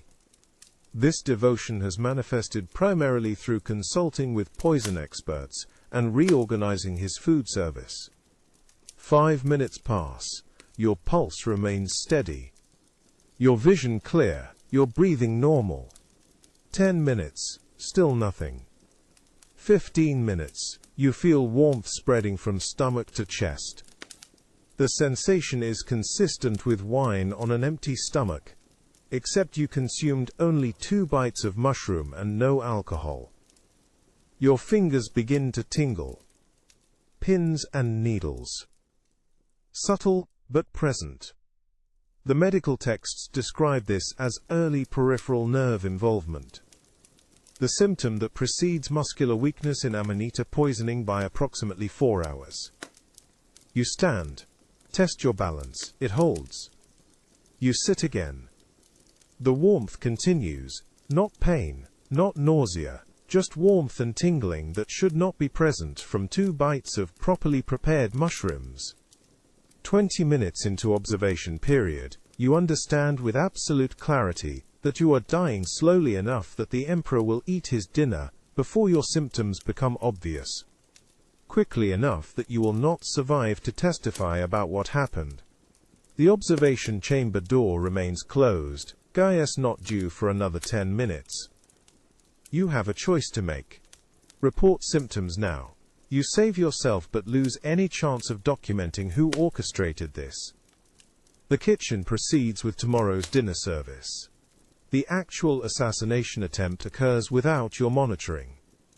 Wait and clear the meal. You die but create no warning that might prevent tomorrow's dinner from proceeding exactly as planned. The tingling reaches your toes. You think of Marcus, the pregastator who trained you 16 years ago. How he described the job on your first day. You are not here to be a hero. You are here to be a mechanism. The words felt cold then. They feel precise now. The door opens. Gaius enters with his clipboard. The observation period is complete. The warmth spreads. Not burning, just presence. Like wine but without the alcohol haze. You flex your fingers. The tingling persists but does not worsen. Not yet. 25 minutes now. Your breathing remains steady, your vision clear. But your hands feel distant, as though separated from your body by a layer of warm water. The medical texts are specific about this progression. Peripheral symptoms first, central nervous system involvement later, organ failure last. 4 hours from first bite to serious deterioration, 12 hours to death if untreated. No treatment exists for amanita poisoning beyond purging the stomach in the first hour after consumption, which would require admitting you consumed poison, which would trigger an investigation that would alert whoever orchestrated this that you recognized the threat. The door opens. Gaius enters without ceremony. Observation period complete, he says, clipboard already in hand. Physical response?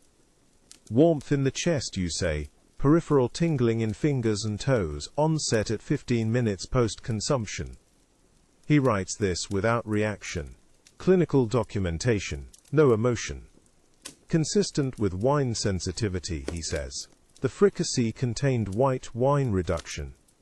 I consumed no wine. The reduction concentrates alcohol content. Sensitive individuals respond to trace amounts. He makes another notation. Recommendation. You have perhaps 3 hours before the symptoms become impossible to attribute to wine sensitivity. 3 hours to decide whether your death serves a purpose or merely confirms that the new protocols work exactly as designed. Outside, a bell marks the hour. 5th hour past midday. Claudius will dine in 3 hours. Agrippina arrives from Baiae in 17. Clear the dish for imperial service, you say. Gaius nods. Records this. Closes the clipboard. Mushroom fricassee cleared for the emperor's evening meal, he says. You are dismissed to quarters until tomorrow's breakfast service. He leaves. You remain seated on the stone bench for another minute, feeling the warmth spread deeper into your chest, the tingling sharpen in your extremities. The observation chamber is quiet. The palace beyond the door continues its afternoon routine. Somewhere in the main kitchen, staff are preparing the emperor's dinner using mushrooms that you have just certified as safe. You stand. The floor feels slightly uneven beneath your feet, though you know it is not. The corridor outside is empty. Most of the kitchen staff are in the main preparation hall, working on the evening service. You pass the bronze mirror mounted near the supply room. Your reflection shows nothing. No pallor, no sweat, no visible sign that your peripheral nervous system is beginning to shut down. Just a pregastator walking to his quarters after completing his shift. At the corridor's end, a door stands open to the courtyard. Through it you see a rider dismounting near the stables, imperial courier, judging by the dust on his cloak. From the south, from Baiae perhaps, carrying confirmation of arrival times, menu preferences, the small administrative details that accompany an empress's return to the palace. The rider hands his dispatch to a steward and turns back toward the stables. He does not look toward the kitchen wing, does not know that the man watching him from the shadows has just cleared the meal that will kill an emperor, or that the protocols his empress designed are working exactly as intended. You continue to your quarters. Each step requires more concentration than it should. The stone floor feels softer under your feet, as though the palace itself is becoming less solid. Your door closes behind you with a sound like finality. The loose stone in the chamber floor releases with its familiar scrape. Beneath it, wrapped in oiled cloth, sits the private ledger, 16 years of documentation that the official palace records do not contain. You unwrap it. The leather cover is worn smooth at the edges where your hands have held it during late-night entries. The pages inside document every suspicious tasting, every kitchen modification, every courtier who avoided dishes you had cleared. You turn to the final page. Your handwriting from this morning records the early summons, Helotus's signature on the reorganization memorandum, the Corsican honey that arrived with no requisition trail, the compressed breakfast schedule that prevented proper observation protocols. You add today's entry in the small, neat script that has filled these pages for 16 years. 8th day of October, 54 CE, evening tasting. Mushroom fricassee from Agrippina's personal stores, prepared under supervision of Helotus. Peripheral tingling began at 15 minutes post-consumption. Warmth in chest cavity. Symptoms consistent with early amanita poisoning. Toxin is slow-acting, designed to manifest after imperial dinner service. Tomorrow's meal will likely use faster compounds, because my death will have established that new protocols prevent detection before consumption. The tingling in your fingers makes the letters uneven. You steady your hand and continue. Narcissus, absent from palace since yesterday. Either already compromised or waiting to see if I survive long enough to brief him. Ledger contains sufficient evidence to expose conspiracy if it reaches him. If it reaches anyone else, it becomes my confession rather than my testimony. You set down the pen. Your hand trembles slightly. Not from fear, but from whatever compound is now progressing through your peripheral nervous system toward your vital organs. The ledger must reach Narcissus. But Narcissus controls imperial security, and has been conspicuously absent during the precise window when Agrippina's physician reorganized the kitchen protocols and introduced poisons into the emperor's food supply. His absence means one of two things: he is part of the conspiracy, or he is testing whether you are competent enough to survive this without his intervention. Either way, delivering the ledger to him requires leaving your quarters during the period when you should be resting before tomorrow's breakfast service. Requires walking through palace corridors where your increasingly unsteady gait will be noticed. Requires trusting that 16 years of professional relationship means more than whatever Agrippina has offered him to look the other way. The warmth in your chest deepens, not painful yet, just present, spreading. You wrap the ledger in its oiled cloth, return it to its hiding place. Replace the stone. You lie down on your sleeping pallet. The ceiling above you is the same ceiling you have stared at for 16 years, the same cracks in the plaster. The same water stain in the corner from the winter the roof leaked. Your breathing remains steady, your vision clear. But your fingers and toes feel as though they belong to someone else. 4 hours until serious deterioration, 12 until death. Unless the compound is a different variant than the medical texts describe. Unless Helotus, who wrote a treatise on Eastern poisons, has developed a modified version that works faster or slower than the standard progression. You close your eyes. Not to sleep, to think. The ledger stays hidden, for now. Because once you move it, once you take it to Narcissus or anyone else, you commit to a course of action that cannot be reversed. And you do not yet know whether Narcissus is the solution or part of the problem. The warmth spreads deeper. Your breath comes slower, not labored, just slower. As though your body is beginning the process of shutting down. Tomorrow's breakfast service begins at dawn, 6 hours from now. You will either wake for it, or you will not. The observation chamber contains standard antidote supplies arranged on a stone shelf built into the north wall. Activated charcoal sealed in a ceramic jar that you lift with hands that notice their own tremor. Wine mixed with rue stored in a bronze vessel that reflects lamplight as you pour. And emetic herbs bundled in linen that you leave untouched, because inducing vomiting before you know what you're treating can accelerate absorption of certain compounds rather than prevent it. You drink the rue wine. The bitter mixture coats your throat with a stringent burn that tightens the back of your jaw. Knowing that if the mushrooms were actually safe, this treatment will make you ill enough to require medical attention and remove you from tomorrow's service. And if they were poisoned, this may be the only reason you survive the next hour. The tingling in your fingers neither worsens nor improves immediately, the antidote requiring time to work if it works at all. Your survival now depends on whether Helotus used classical amanita toxin that rue counteracts, or one of his Eastern compounds that Roman medicine cannot treat.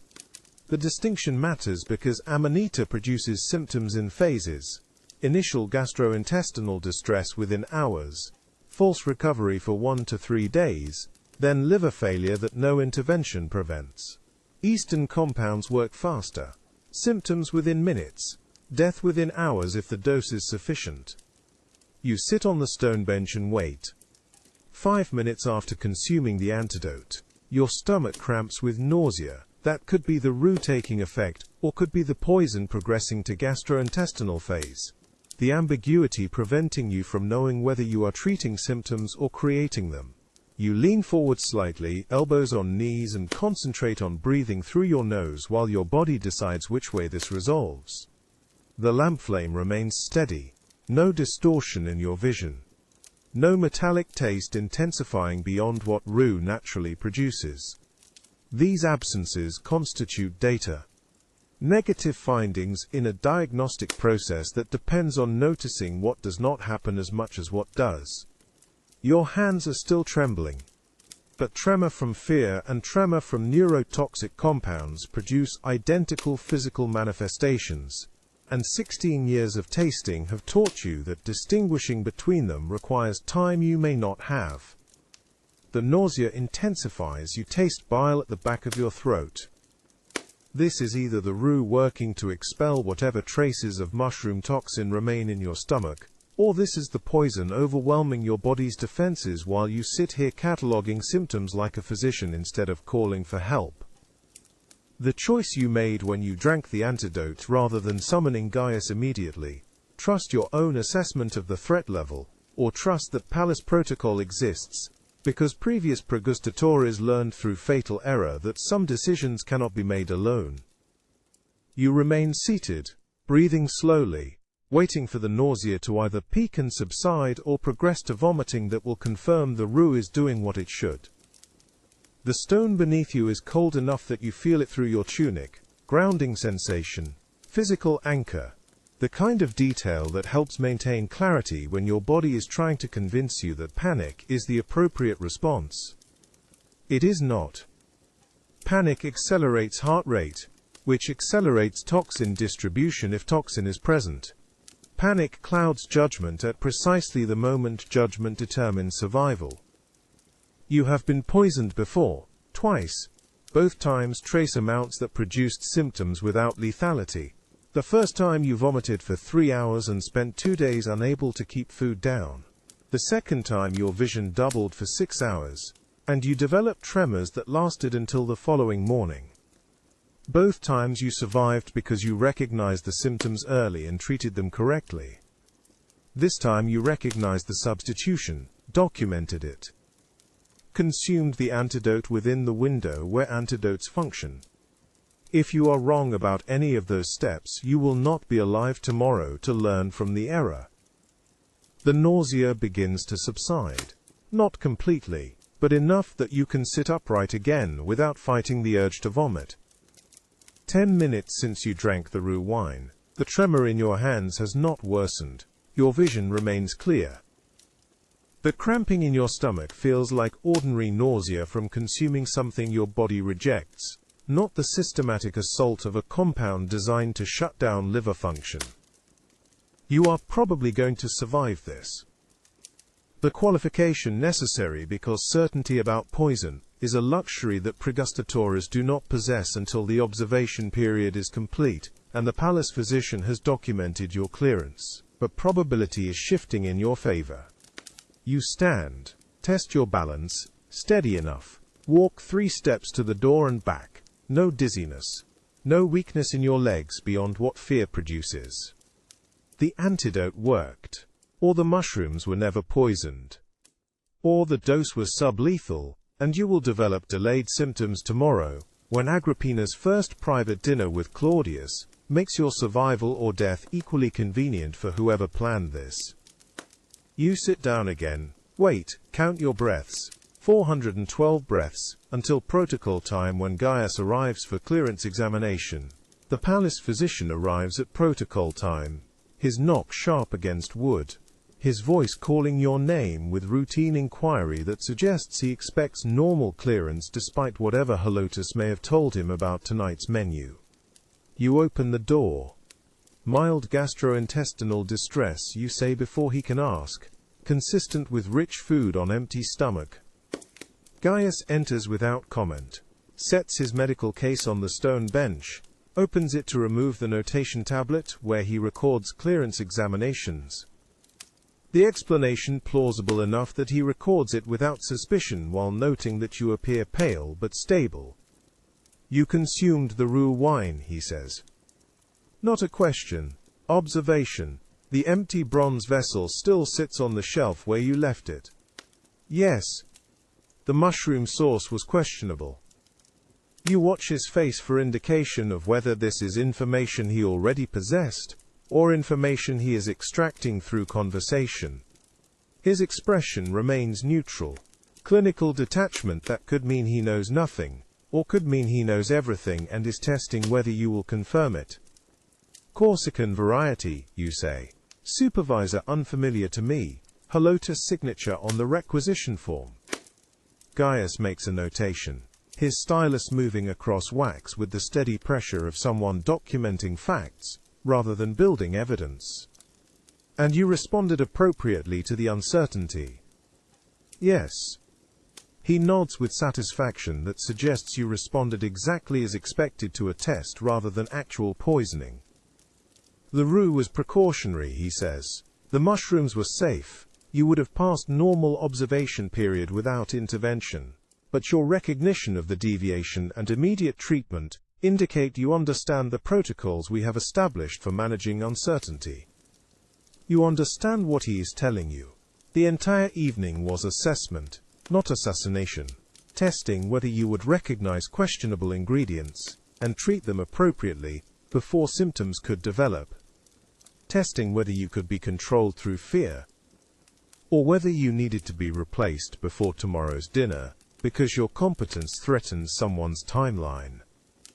Tomorrow's dinner, Gaius continues, recording your pulse at your wrist, will feature simpler preparations to avoid further stomach upset. The reassurance delivered with professional confidence that makes you understand the mushrooms were never meant to kill you, only to measure whether you would recognize the threat and respond correctly. You passed.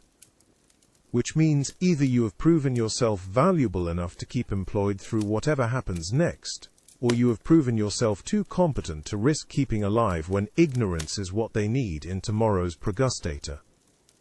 Gaius closes his medical case, notes the time on his tablet, signs his name with the formal abbreviation that indicates successful completion of observation protocol.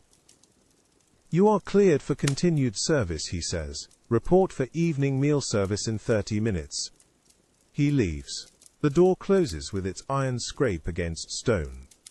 You remain standing in the center of the observation chamber, understanding that you survived tonight's test but not yet knowing whether survival earned you dismissal or retention. The distinction matters because pregustatores who retire voluntarily receive pension and honor. Pregustatores who are removed for operational convenience receive neither. You walk back to the stone shelf, pour water from the pitcher, drink slowly, the coldness settling your stomach while your mind catalogues what you now know for certain. Halotus is testing protocol gaps, Gaius is documenting your responses, and someone is making decisions about your future based on whether you demonstrate useful ignorance or dangerous competence.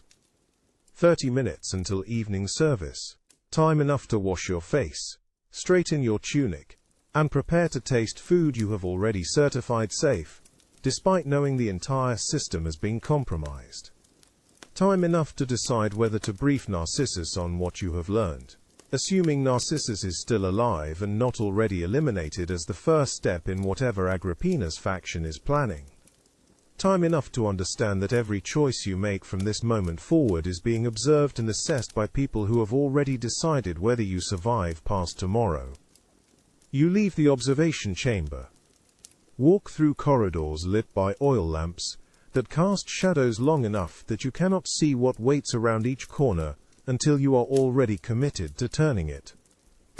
The evening meal sits on its silver platter in the kitchen's main preparation area, where Decimus has arranged 6 courses according to modified protocol that lists each ingredient with precision that borders on defensive documentation.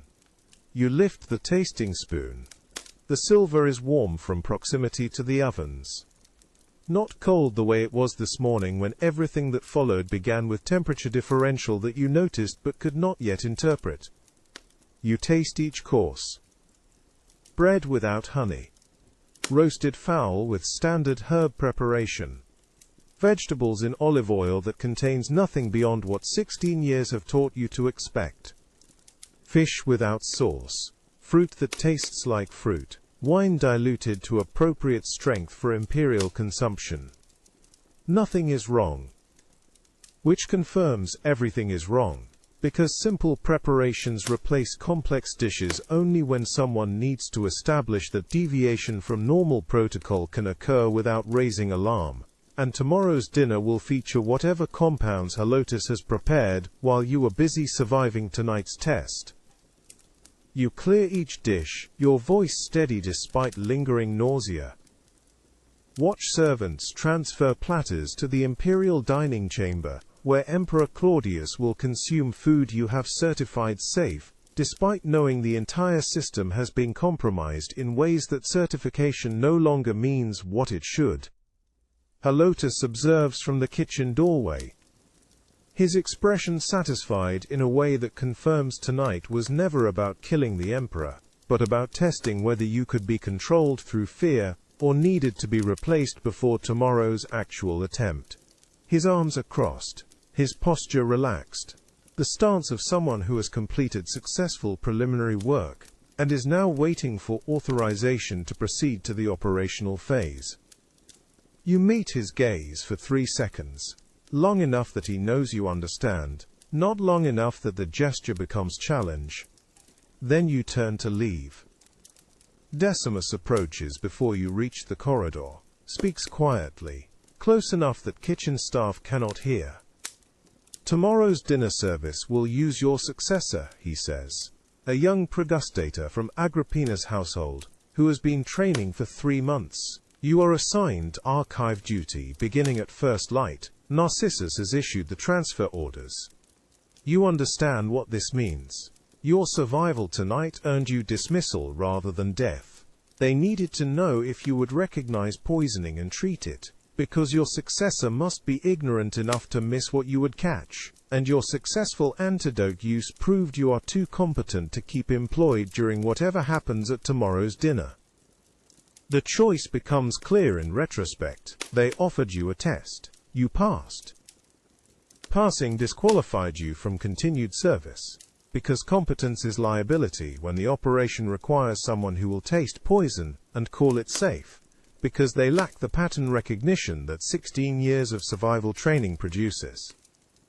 Your successor will taste whatever Halotus prepares tomorrow, will note the flavor profile, will fail to recognize that Eastern compounds mask their presence through techniques that Roman pregustatores have no experience detecting. Will clear the dishes. Will watch Emperor Claudius die from what official records will document as sudden decline consistent with his age and known health complications. and will live because young pregustatores from Agrippina's household are valuable assets, who will serve future emperors with loyalty their patroness has cultivated through careful selection and training. You walked into the kitchen this morning, expendable, you walk out tonight replaced. The mathematics of imperial succession operating with efficiency that treats human life as operational variable rather than protected value. Decimus returns to his preparation counter without further comment, his job complete, your reassignment documented. The transition smooth enough that tomorrow's service will proceed without disruption. You leave through the kitchen's side exit, the corridor beyond is empty, no guards. No servants. The hour when most palace staff are either serving the emperor's dinner or preparing for evening duties that will extend past sunset. You walk toward the praegastator's quarters through darkness that carries the smell of oil lamps and autumn rain approaching from beyond the palace walls. Tomorrow you will report to the archives. File meal logs. Document ingredient sources. Perform administrative functions that retired pregustatores handle when they survive long enough to transition from active tasting to record management. Tomorrow, Emperor Claudius will die. Tomorrow, Agrippina will secure her son's succession through methods that leave no prosecutable evidence and no living witnesses who can testify to anything beyond normal kitchen procedure. Tomorrow, you will begin the rest of your life knowing that you survived by proving yourself too competent to be trusted with the information that could have prevented what you now lack authority to stop. The stone floor is cold beneath your sandals, each footfall echoing in the empty corridor, the sound of one man walking away from disaster he recognized too late to prevent and too early to ignore. You reach your quarters. The door closes, the lamp flame steady. 16 years of service, 47 assassination attempts prevented. 3 enabled through operational necessity that imperial security determined served Rome's interests better than the emperor's survival. Tomorrow begins year 17. If you survive it, you return to the observation chamber through corridors where palace lamps have burned down to their final quarter height. The flames too low to cast proper shadows but still sufficient to mark doorways and corners as you count your steps from the kitchen complex back to the stone room that has contained your survival calculations for 16 years. The ledger waits where you left it beneath the loose floor stone, oilcloth intact, no disturbance since you sealed it 3 hours ago with hands still trembling from the antidote wine. You unwrap the pages and spread them flat against the bench, lamp positioned to cast maximum light without excessive heat, your fingers steady now that immediate crisis has resolved into documentation requirements. The final entry writes itself in the precise administrative language that archivists understand as operational testimony rather than accusation. Mushroom test confirmed as competency assessment rather than assassination attempt. The protocol deviation designed not to kill you, but to measure whether you possess the knowledge and resources to survive poisoning when survival threatens their timeline. Successor identified from Agrippina's household staff, name recorded in the requisition logs you copied from the kitchen archive. A man whose primary qualification appears to be that he has never prevented anything, and therefore will not recognize the patterns you have spent 16 years learning to catch. Timeline suggests tomorrow's dinner proceeds with inexperienced praegustator, who will miss what you would identify, which means the poisoning plan for the emperor requires someone at the tasting station who cannot distinguish enhanced preservation from deliberate toxin, who will approve dishes that proper protocol would flag for secondary examination, who will clear what should remain unserved. The documentation includes every detail that would allow Narcissus to prevent tomorrow's murder, if he chooses to act. The ingredient sources that changed 3 weeks before Agrippina's return. The kitchen staff reassignments that positioned Halotus-trained personnel at critical preparation stations. The modified protocols that create gaps in oversight large enough to accommodate Eastern compounds that mimic natural decline. The succession calculations that make Claudius's death serve Agrippina's interests more than his survival serves Narcissus's power. But you note in the margin that Narcissus's continued absence suggests he has already made calculations about which emperor serves his interests better, and that a freedman who has survived 4 decades of imperial service by reading political mathematics ahead of their resolution likely knows exactly what happens at tomorrow's dinner, and has determined that attempting prevention costs more than accepting outcome. You seal the ledger in fresh oilcloth, the wax still warm from the lamp flame, your signature impressed across the fold in the administrative style that identifies documentation as official record rather than personal journal. The hiding place beneath the floorstone no longer serves. Helotus likely knows every common cache in the palace quarters, his month of kitchen consultation, sufficient to map where pregustators store evidence they hope never requires retrieval.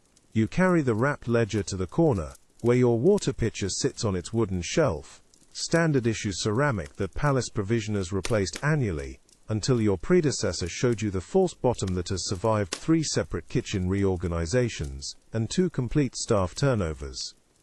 The pitcher's base twists counterclockwise with pressure applied to specific points, the mechanism precise enough that casual inspection reveals nothing while deliberate search requires knowing the release exists. The cavity inside holds the ledger exactly, oilcloth fitting flush against the ceramic walls, the base twisting back into position with no visible seam. You fill the pitcher from the corridor cistern and return it to its shelf, weight and sound identical to normal placement, the water's surface reflecting lamplight in the way that suggests nothing waits beneath except empty space and standard pottery construction.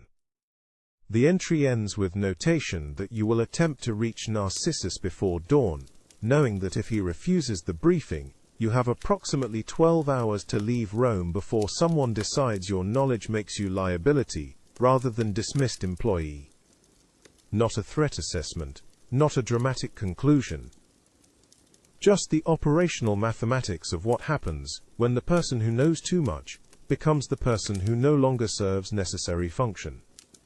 You press your palms flat against the stone bench, feeling the temperature difference between skin and rock, the cold conducting through flesh, in the way that confirms present moment, rather than speculation about morning's approach. Your breathing has steadied to normal rhythm, the antidote's after effects fading into the ordinary exhaustion that follows 18 hours of sustained alert status. The lamp flame holds steady in still air. No draft from corridor or window, the palace settling into the particular silence that precedes dawn's activity, without yet acknowledging night's conclusion. Somewhere beyond your chamber walls, Claudius sleeps in imperial quarters, protected by guards who answer to Agrippina, served by staff who take instruction from her household, surrounded by protocols that have shifted in the months since her physician arrived, with his collection of preservation techniques. The Emperor trusts your 16 years of clearance decisions. The Empress trusts your obedience to reorganization memoranda. The difference between those 2 trusts is the space where you either walk out of Rome at first light, or wait to discover whether dismissed pregustas receive pensions or accidents. You extinguish the lamp with the practiced motion that leaves no smoke trail, the darkness immediate and complete, your eyes adjusting to show the observation chamber's familiar dimensions outlined by moonlight through the high window. The stone bench beneath you holds the shape your body has worn into its surface across 6,000 meals, each tasting session adding microscopic pressure to rock that records presence without marking passage. Tomorrow someone else sits here while you count distance between palace walls and the roads that lead to places where former imperial servants become ordinary citizens who know nothing about succession plots or modified protocols, or the technical specifications of Eastern poisons that produce symptoms identical to natural causes. The exhaustion feels clean now, final. The lamp flame flickers lower. You watch it without counting the minutes, the light softening to amber blur against chamber stone, worn smooth by years of pregustatores sitting exactly where you sit now. The flame dips, steadies, dips again. Somewhere between the third flicker and the fourth, you stop tracking individual movements and simply observe the light becoming less itself, becoming suggestion of light, becoming memory of illumination.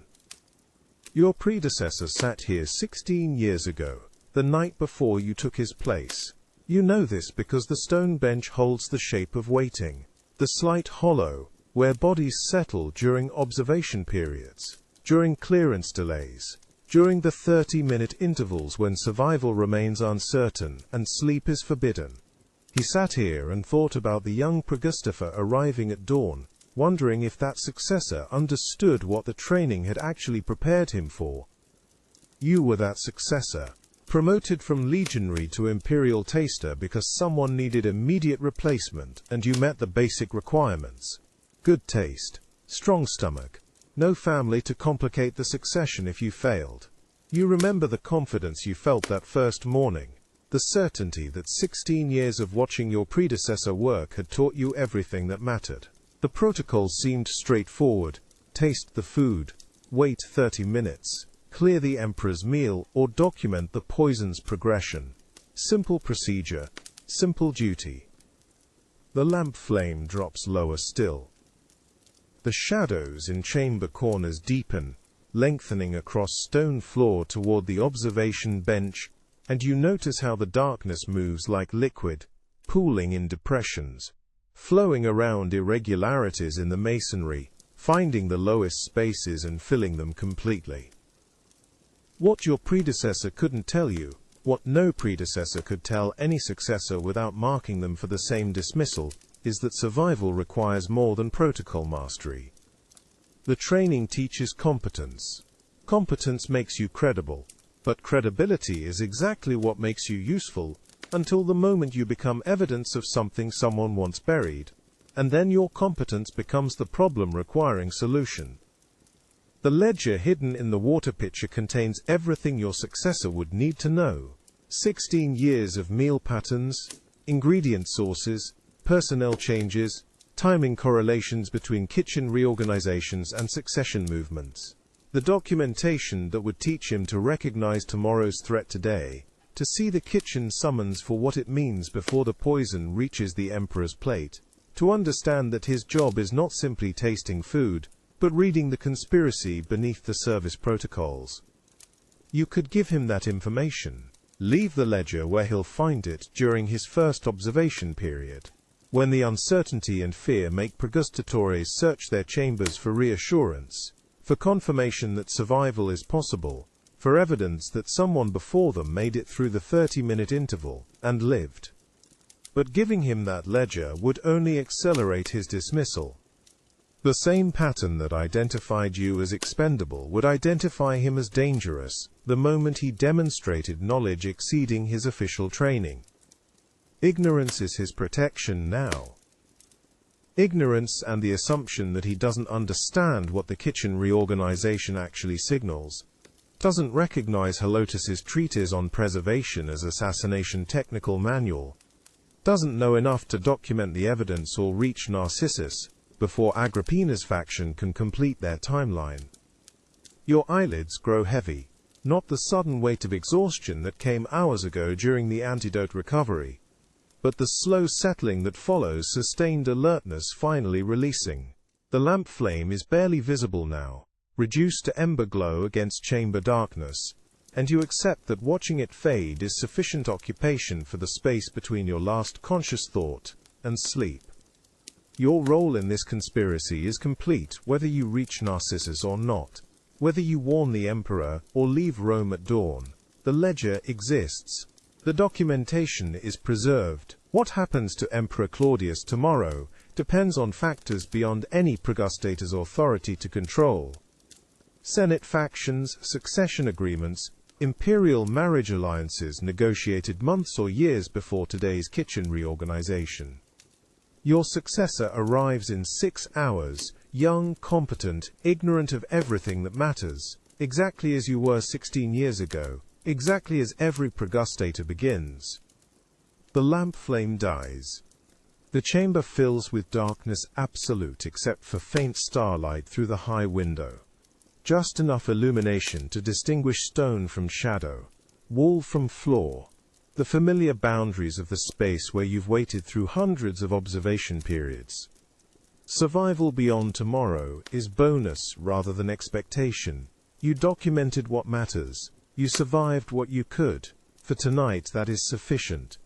The faint smell of evening's cooking lingers. Not fresh. The ovens went cold 2 hours ago. But persistent the way kitchen scents embed themselves in stone walls, wooden counters, wool tunics worn too long without laundering, honey and fish sauce, and the earthy bass note of mushrooms cooked in butter and wine. The olfactory signature of a meal you swallowed and survived, mixed now with lamp oil residue, and autumn dampness seeping through window gaps. You breathe deeply. Not analyzing, not calculating toxin profiles or symptom timelines, just noticing that your nose still reports information without your mind needing to categorize threat assessment. The scents simply exist. Honey is honey. Fish sauce is fish sauce. The mushrooms carry their earthy weight, regardless of whether they were meant to kill Emperor Claudius, or simply feed him according to modified protocol designed by Helotus and approved by kitchen staff, who may or may not understand what their compliance enables. The kitchen will smell the same tomorrow. Different dishes, different preparations, but the underlying scent remains constant. That base layer of wine reduction and olive oil and herbs that marks imperial cuisine as distinct from soldiers' rations or tavern food. Your successor will walk into that kitchen at dawn and smell exactly what you smelled 16 years ago, when your predecessor's absence created the vacancy requiring immediate replacement. He'll learn the protocols. The proper way to lift the tasting spoon, the correct portion size for preliminary assessment, the observation chamber procedures during the 30-minute interval. He'll master the competence that makes him credible, and that credibility will make him useful, until the morning someone decides his usefulness has expired, and kitchen reorganization becomes necessary again. But the kitchen scents won't change. The honey will still arrive from Corsica or Sardinia or wherever the current supplier maintains his hives. The fish sauce will still reduce in bronze vessels until it reaches the concentration imperial chefs prefer.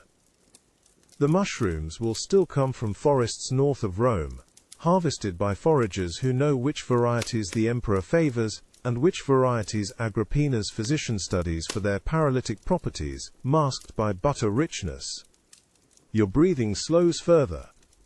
Each inhalation brings the familiar kitchen scents that have marked 16 years of service, the aromatic record of meals that could have killed you and didn't, of protocols that protected the emperor until the moment they couldn't, of competence that kept you alive until competence itself became liability. You realize that whatever happens tomorrow, you'll remember this smell.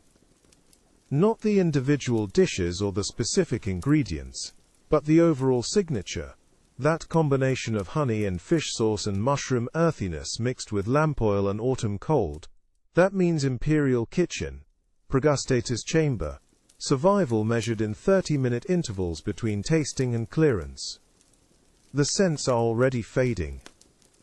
Not because the kitchen has changed, but because your attention is releasing its grip on cataloging and assessment, allowing sensation to exist without requiring analysis, letting the nose simply report what it detects, without the mind needing to calculate what it means for tomorrow's survival.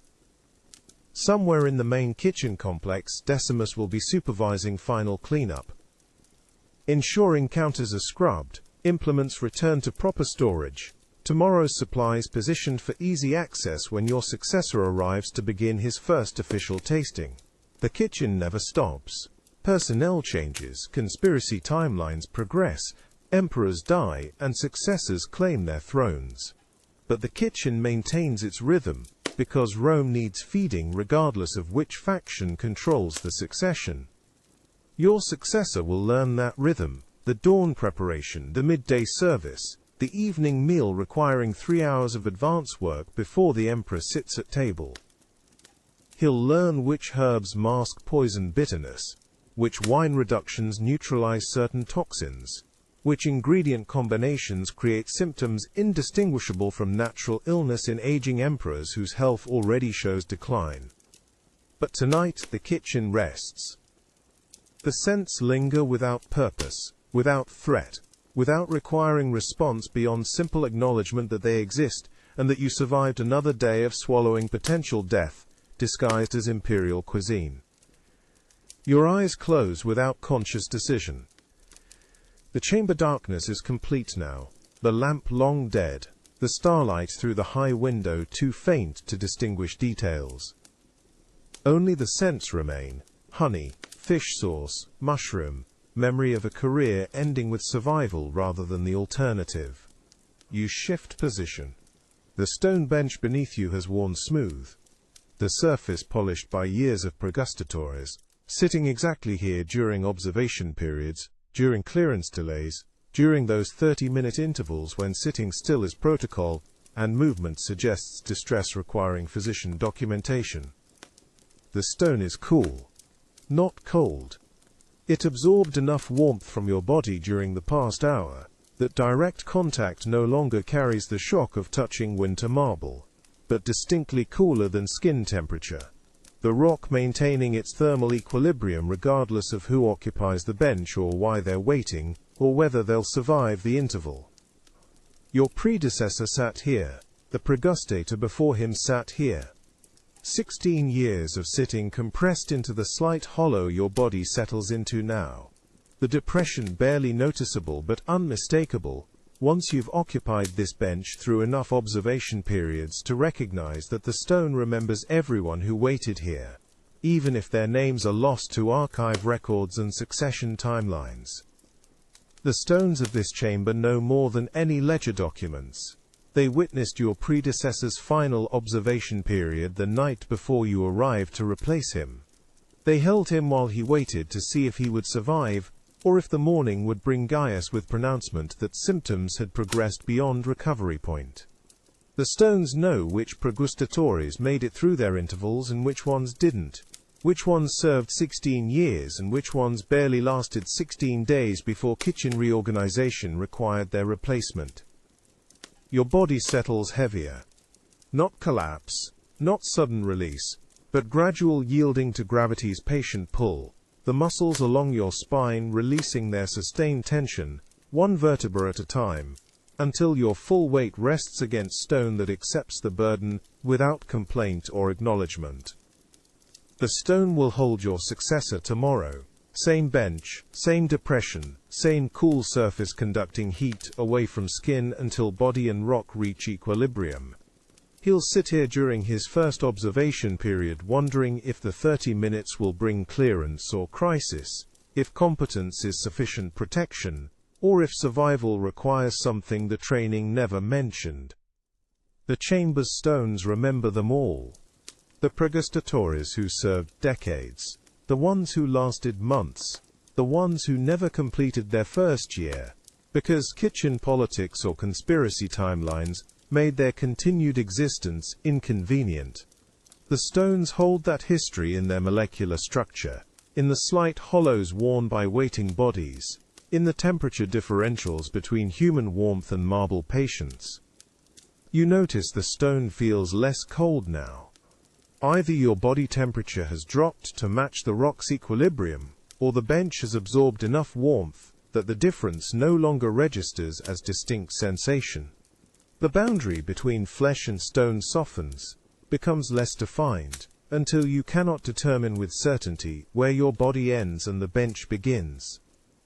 This is what patience means. The stone doesn't demand, doesn't require, simply exists in its established position, holding whoever occupies its surface for however long they remain, then continuing its existence unchanged after they leave. The pregustatores come and go. The conspiracies progress through their timelines. The emperors die, and successors claim thrones. The stone waits. Tomorrow the stone will wait again. For your successor, for the next observation period, for the next pregustator who discovers that survival means learning to wait with stone patience, while poison or safety reveals itself through symptoms developing or failing to develop during intervals measured by protocol rather than urgency. Your breathing matches the stone's rhythm now. The rock doesn't breathe, but it maintains its own cycle, absorbing warmth, releasing cold, existing in equilibrium with the chamber's air temperature, while holding the memory of every body that ever rested against its surface during observation periods spanning decades or centuries of imperial service. The weight of your body against stone becomes the only certainty. Not survival, not mission completion, not tomorrow's decisions. Just this physical fact of flesh meeting rock, of warmth meeting cool, of temporary occupant resting against permanent witness. The lamp is gone, not just extinguished, gone from awareness, from thought, from the catalogue of objects requiring attention. The darkness is complete now, soft and dense, filling the chamber the way water fills a vessel, finding every space and settling into equilibrium. Your eyelids close. You notice this happening but do not resist. The heaviness began hours ago, accumulated through 18 hours of sustained alertness, through tastings and observation periods and antidote gambles, through documentation and decisions, and the careful navigation of conspiracy timelines. Now the heaviness claims its due. Somewhere beyond this chamber the palace continues, kitchen staff preparing tomorrow's supplies, guards completing evening rounds. Agrippina in her private quarters, perhaps sleeping, perhaps finalizing tomorrow's timeline with Helotus. Narcissus in administrative offices, filing correspondence, documenting the routine business that maintains empire. The emperor in his bedchamber, alive because you swallowed potential death 3 times today and survived each interval. But that world recedes. Not disappearing but losing its demand on your attention, becoming backdrop rather than immediate concern. The stone beneath you no longer registers as separate from your body. The chamber air no longer carries distinct scents requiring analysis. The darkness no longer suggests threat or safety, simply exists as the medium through which consciousness slowly dissolves. Your last conscious thought forms without urgency. Tomorrow you will either brief Narcissus or leave Rome, either warn the emperor or accept that some conspiracies are too large for one pregustator to prevent. Tonight you have survived. The ledger is hidden. The documentation preserved. The truth recorded for whoever comes after, whether that successor is tomorrow's pregustator, or a future historian attempting to reconstruct how Emperor Claudius died, and who knew what when. The thought completes itself and releases. Your mind no longer holds it, no longer holds anything, except the fading awareness that holding itself is unnecessary now, that letting go is not failure but appropriate response to the day's completion. The stone feels like the most comfortable surface you have ever rested on. The chamber's darkness feels like refuge. Your breathing slows to the rhythm that requires no conscious maintenance, the automatic cycle that continues whether you attend to it or not, whether you survive tomorrow or don't, whether Rome remembers your name or forgets it, along with all the other pregustatores, whose service preserved emperors, until the moment preservation was no longer sufficient. The tasting spoon sits in the kitchen ready for whoever comes next. You release your grip on the day's events, knowing you documented what mattered, and survived what you could. And that is all any pregustator can do before the stone's patience and the darkness's weight claim them completely for sleeping.